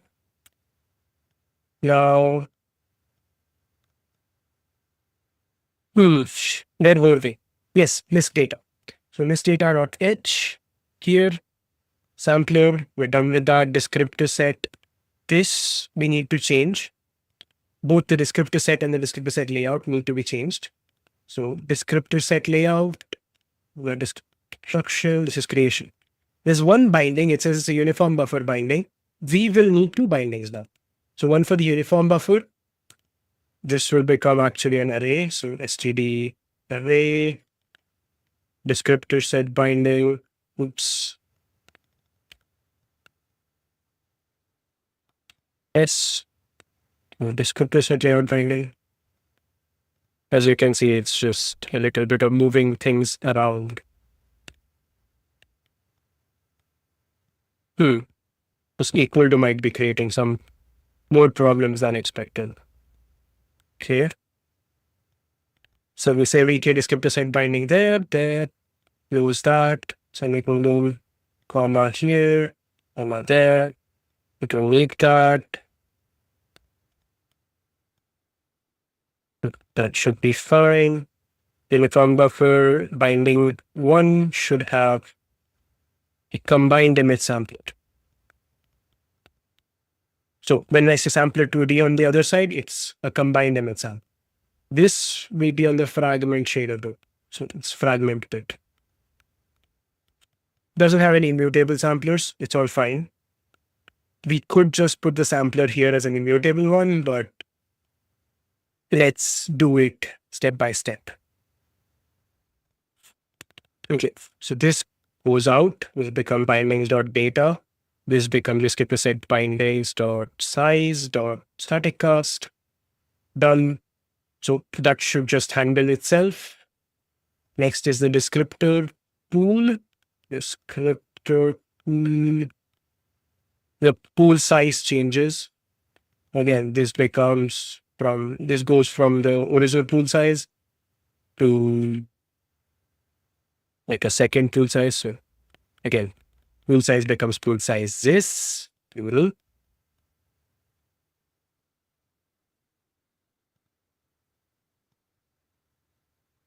That becomes std array.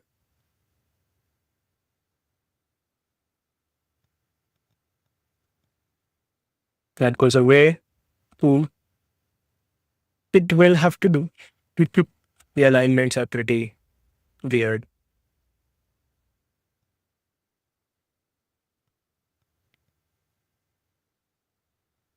I keep pressing around combinations that keep changing the scale of my code here. Sometimes it can be a little annoying. Okay, that looks relatively worse. Let's leave it to the original ones.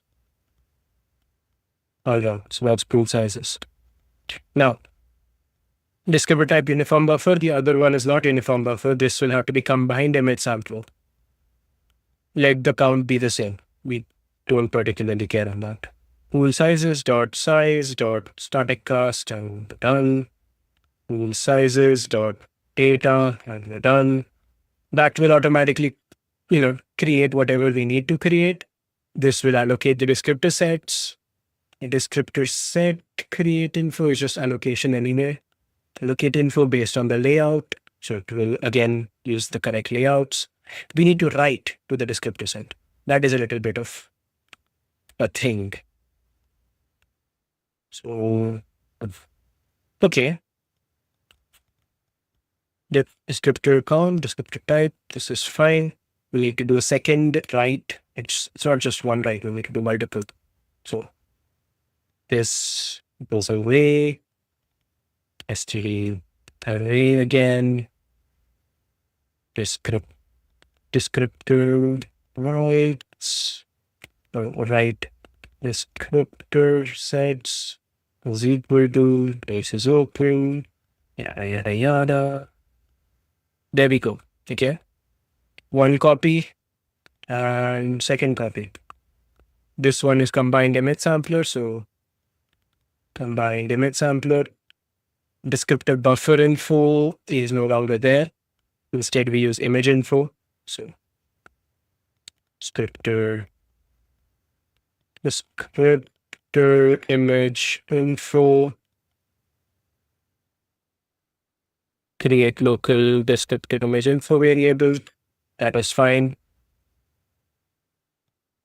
We can add const into this and assignments. So make initialization. So now we have to add the sampler, the image view, and the image layout. So the image layout will be shader read-only optimal because we would have transferred it by this point.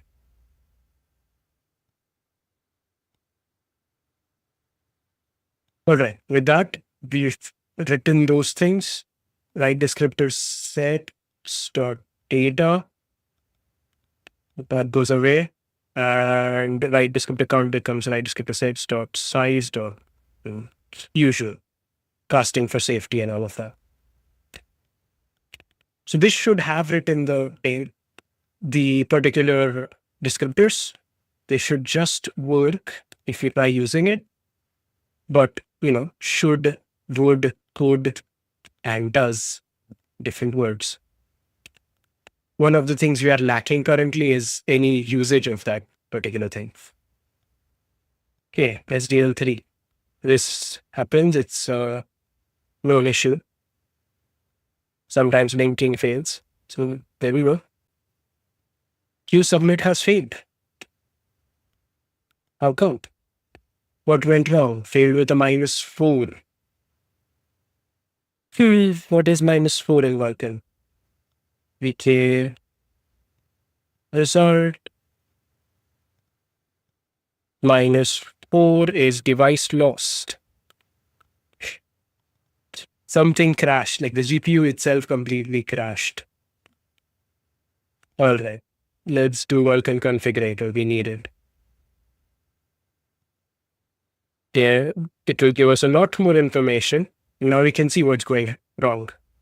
So descriptor type combined sampler is different from uniform buffer. Why did this happen? Because destination binding was set to 0 and it should be 1. Here, move on. There we go. Okay. So things are working. We're just not using any data from there anymore. So until we use the data, this will, be broken as it is. We have our colors in the vertex. So let's go backwards to, I think it's app state. Yeah, wait, it's in this data.h. So vertices are here. So I have a vertex, I have a position, color, and so on. This we will swap out with the DirectX versions of this. So DirectX, XM. I think I'll use XM vector. Yeah. DirectX, XM vector. F32 because it's easier for us to use.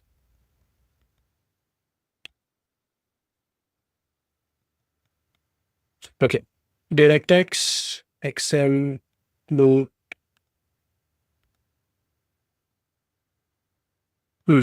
Since we are just sending it to the GPU, we don't particularly care if it's XM vector or not. So we can use XM float 4 or float 3, XM float 3, because 3 dimensions are enough there. And the problem with 3 dimensions, like just using 3 was the size. But now we will add XM float 2, which is UV. Okay. So UV is the texture coordinates. We can call it text coords or UV. Let's call it text coord. And convention why this will be text coord 0. Of course, coord is not a thing, but I say it is a thing. Coord is a valid sentence, valid word in English language. All right, this will fail now. The compilation will fail, and it will tell us where I need to look at it. So we cannot convert from initializer list to vertex. Okay, XM float 4 cannot be created. XM float 3 cannot be created, but that works. Color position dot text coord 0. This needs 2 things. This, let it be 0, 0. And we'll leave it there. So again, all we're doing here is removing the last part of things.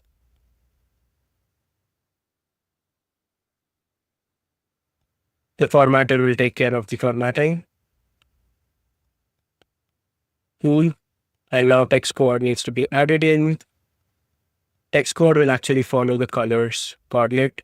And in reality, I could have just used the color to sample it in. Would be a little wrong. But, well, this is what it is. Cool. Top right has been done. Now, Armed with all of this, we need to make changes to the things we have done. And as you see, this causes a lot of work when you do anything with Vulkan, which is why vertex data and stuff generally has an abstraction that you use. We will move to it soon, but not just yet. Okay, where did the pipeline creation go? So pipeline creation is above the vertex data. Python data coding in C makes me very overwhelmed. Well, I'm writing complicated code in C++. If you write simple code in C++, it is a bit simpler than this. It takes a while to get used to it compared to Python. It's not hard to grok when you start, really. Once you start using pointers and stuff, things gets a little spicy. Okay, so descriptor set layout bindings. No, that's just scriptor set. That's pipeline vertex into retrieval. Yeah. So here what we said was we have 4 components in position, 4 components in color. This will be wrong. So now we will say we have only 3 components in position and 3 components in float. We'll add one more of these. So at location 2, which will only have 2 components, and that will have the offset of the text toward 0, right? Now, based on that particular set of things, everything else will just work. So what people do is generally this vertex attribute description, this entire thing gets moved into their vertex description itself. So when you say vertex, you can just say vertex.get attribute descriptions and vertex.get binding descriptions, and it should just work. Okay, this is fine. It says there's an error. Copy buffer to image, trying to copy more data than the buffer has. Wow.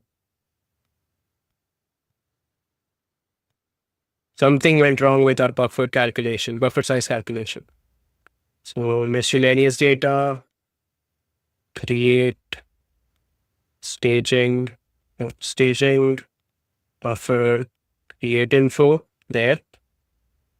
So what happened here? Num channels. So what is num channels? Let's use a debugger. Num channels is 3. All right. When in reality, what we want is 4 as the num channels.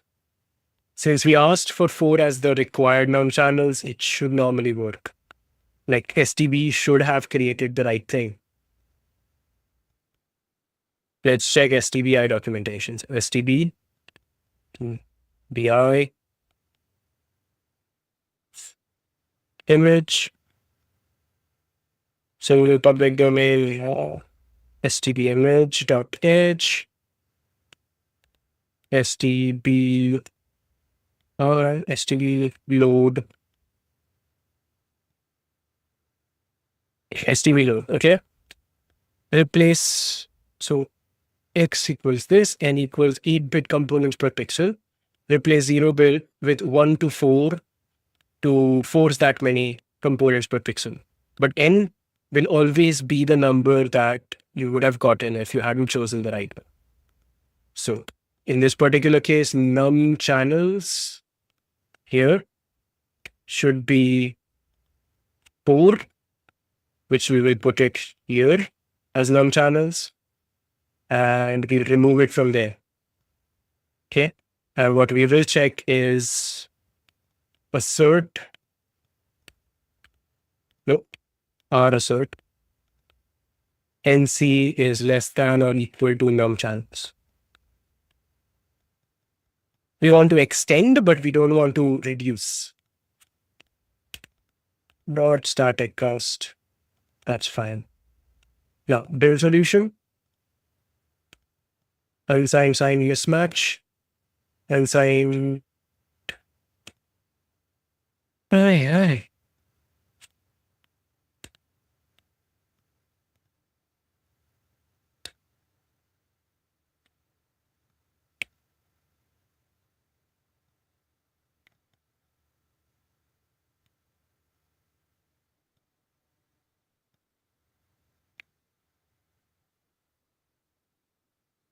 Cool.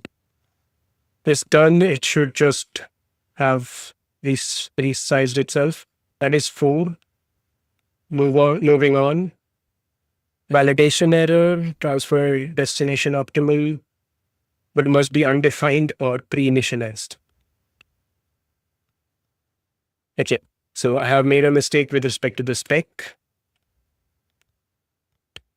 Staging buffer, we don't care. Image, yeah, transfer destination optimal, this will be undefined. VK, image, layout, undefined.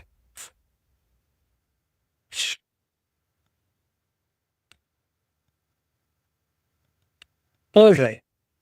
This will probably be unhappy with us. Transfer to ready barrier because it says image layout was transfer destination optimal. It wasn't.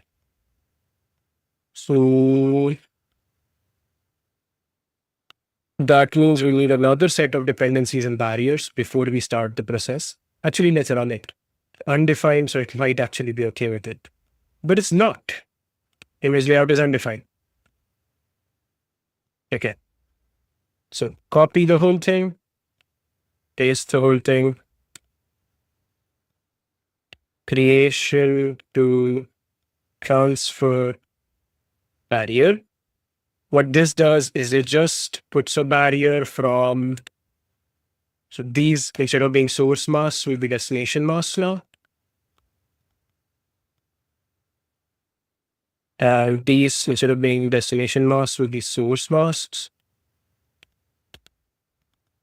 It won't exactly be the same, but right-hand side was easier to change than left-hand side. And what I'll say is top of the pipe bit. So it says, okay, at the very start, we don't care about the access until copy. When we start writing, I want to go from image layout undefined to transfer destination optimal. Okay. So from the top until right, we want to do this change. Cool. So this will do a creation to transfer barrier. Here we'll want a creation to transfer image barrier. This will be creation to transfer dependency. Creation to transfer dependency, right? And we're done. Next, when we are actually doing the command buffers, so pipeline barrier 2 was added here and we need one before the copy. So all of this is manually managed in C++, in Vulkan, sort of problem C++. While in something like OpenGL or WebGPU, this would be managed for you. On the flip side, it means you lose out on a little bit of performance that you could have enjoyed. So attribute location 2 was not used. That is fine. We're not using it just yet. So now we can use it. So position, color, float, 2, which is not used right now. Float 2. This thing, no wait, it has to be used. It has to be used in vertex shader because this is the only place you get the texture code. And the second reason we're using it in vertex shader is because this has to be outputted by the vertex out. So text forward, because otherwise this won't be interpolated.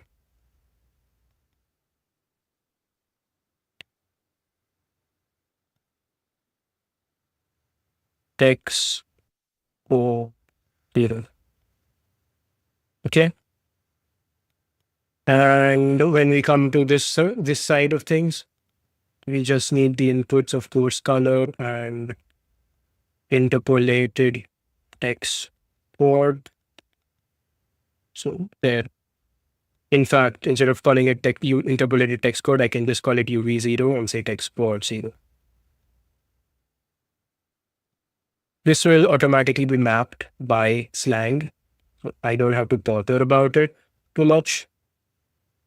So now instead of taking the interpolated colors directly, we can take the texture. That is camera dot texture. As you can see, this looks very wrong by using camera, right? So I'm actually going to call it uniform data.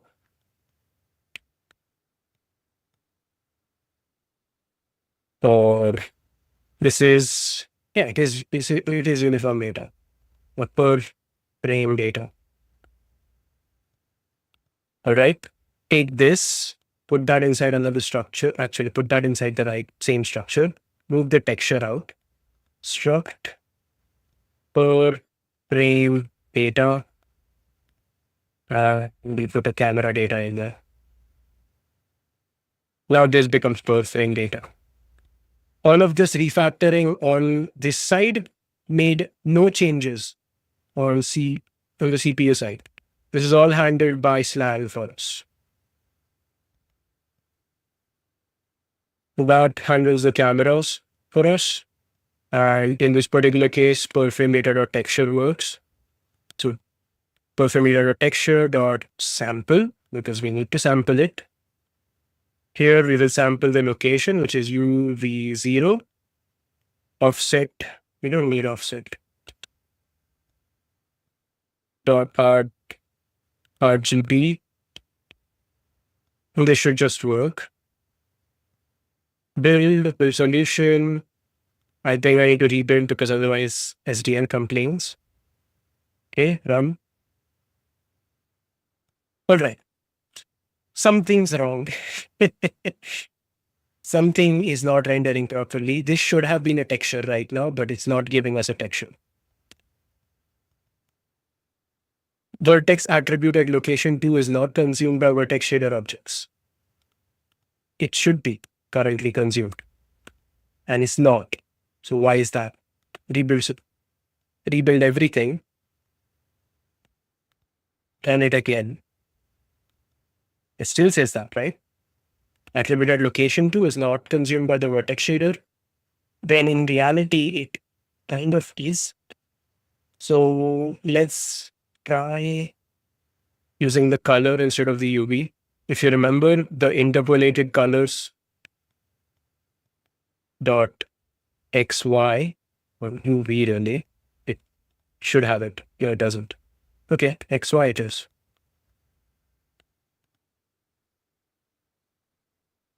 So if you do this, it uses the color locations and that does work. You see, you get the texture running. So something's happening and our texture coordinates are not being ingested by the system properly. So for that, we can use a debugger like render.doc. I've already set it up with Blaze beforehand. So all I have to do is run it, capture the frames. So F12, use it. And now we can see what has happened. So it says, okay, we copied, begin the command buffer, we copied buffer to an image, we did the submit. This is the render. Mesh viewer shows these are the triangles that are being drawn. These are what you get after you do the morphing into the real world. This is the output. The position for vertex color and for text coord, which is just 0, 0. Here, text coord. So this is color and this is attribute 2, which is never loaded into the system. Aha. Okay, I know exactly what's happening. No, will not save it. On the shader side, so in the Slang shader, we've used float 3 and we never change it to float 4. The problem with this is float 4, make it 1.0F and it will just work. The problem with this is it's expecting to get float 4s. So it reads both of these as location 1, location 2, and this just gets, outside that particular limit. There's location 3, which is still inside, which is outside of the stride. So it doesn't get any data, but inside of the locations. It's a weird sort of thing that happens if you get these indexes wrong. Now, vertex color, float 4, color, comma 1.0, because alpha, we want it to be opaque. This will be UV0 again. We don't need XY in the note. Build. And rebuild. Every time the shell compiles, for some reason, SDN is not happy with it. That didn't work out at all. That did not go how I wanted it to go. Okay, render doc again. Launch. Okay, it has taken a frame. No, it did not. As you can see, it's just gray. So something's happening that I'm not taking a view of. So let's see. Entry point is still 0 here. Attribute 2 is still not loaded here. So attribute 1s are loaded. Attribute 2s are loaded. Right? But attribute 2 here, which is the right data. The data is correct. It just doesn't seem to be getting loaded properly. So position, vertex color, which you can see is correct, and text coord, which you can see is wrong. Wait a second. Wait a second. This was much simpler.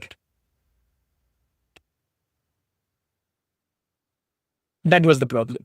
That's it. I forgot to assign it. So of course it was 0.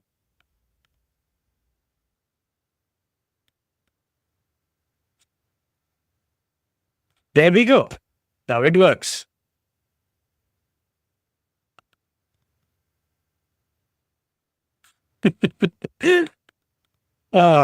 This was dumb. Really dumb. But okay. Let's take the colors and let's mix it with the interpolated colors that we have. So interpolated colors, we can just multiply them together and it will give us some weird coloring. So of course, if I change the shader, STL is unhappy. Let's do this. Run. All right.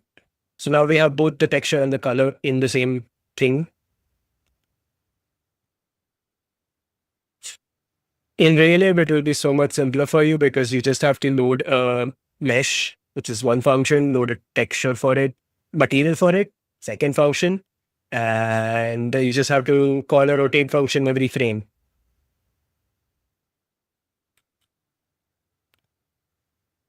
But do start with Relive. It's a very good library. I can't recommend it enough. I am using Relive on a daily-ish. Oh, okay. Well, as OpenGL and SGL2, that's great. That is a good combination indeed. You could also use GNFW because that allows you to go through learn OpenGL properly because they use, GNFW in there. The only reason I use SDL is because SDL has like other things like audio and stuff, which is not supported by GNFW. So I don't have to use that many libraries if I use SDL. Okay, going back to MISC data, we hard-coded the file somewhere in there, wall.jpg, container2.png. This should also just work in solution. That's the container right there. Okay, now let's do a little bit of funky stuff. So what happens if we change the texture coordinates and multiply it by 2? So these will be out of bounds now. Some of the textures will be out of, like 1/4 of the texture will be inside the bounds. The remaining will be out of bounds. And since I have said repeat, it repeats. So you see 4 containers here. This is a part of the sampler. So inside the MISC data, when we created the sampler here, we said repeat. So now we can say clamp to border, no, clamp to edge. Okay. I put that clamp to edge on everything. It won't be very visible with the container, so I will switch back to wall. There is wall. Oh, I think I'm using container. Right? Yeah, there. So we switch back to wall.jpg. Build solution. Run it. And you can see you have one fourth of it that is actually the wall, the bottom left corner. And the remaining is just stretched out portions of the wall based on whatever was the last value at the edge. So it's like if you get 1.1, it treats 1.1 as if it was 1. So instead of sampling from 1.1, it will sample from 1. Instead of sampling from 2.2, it will sample from 1 comma 1, which is why the entire top left corner right now is gray because all of it is sampling from the same point. Then we can go back and change it to repeat again. So clamp to edge, mode repeat. And now you'll see something interesting. So if you repeat it, the wall is a repeatable tile. So if you repeat it, it just looks like more of the same thing, right? It's built to be like this. There is a little bit of shimmer, a little bit of artifacts. These are expected. They shouldn't happen once we fix something, which is mip mapping. We're not currently doing mip mapping. Once we do it, these artifacts should resolve themselves.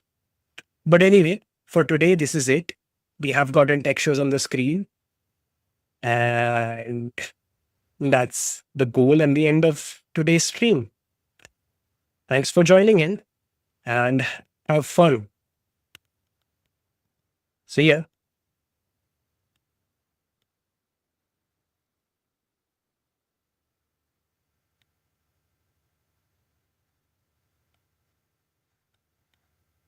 Right second.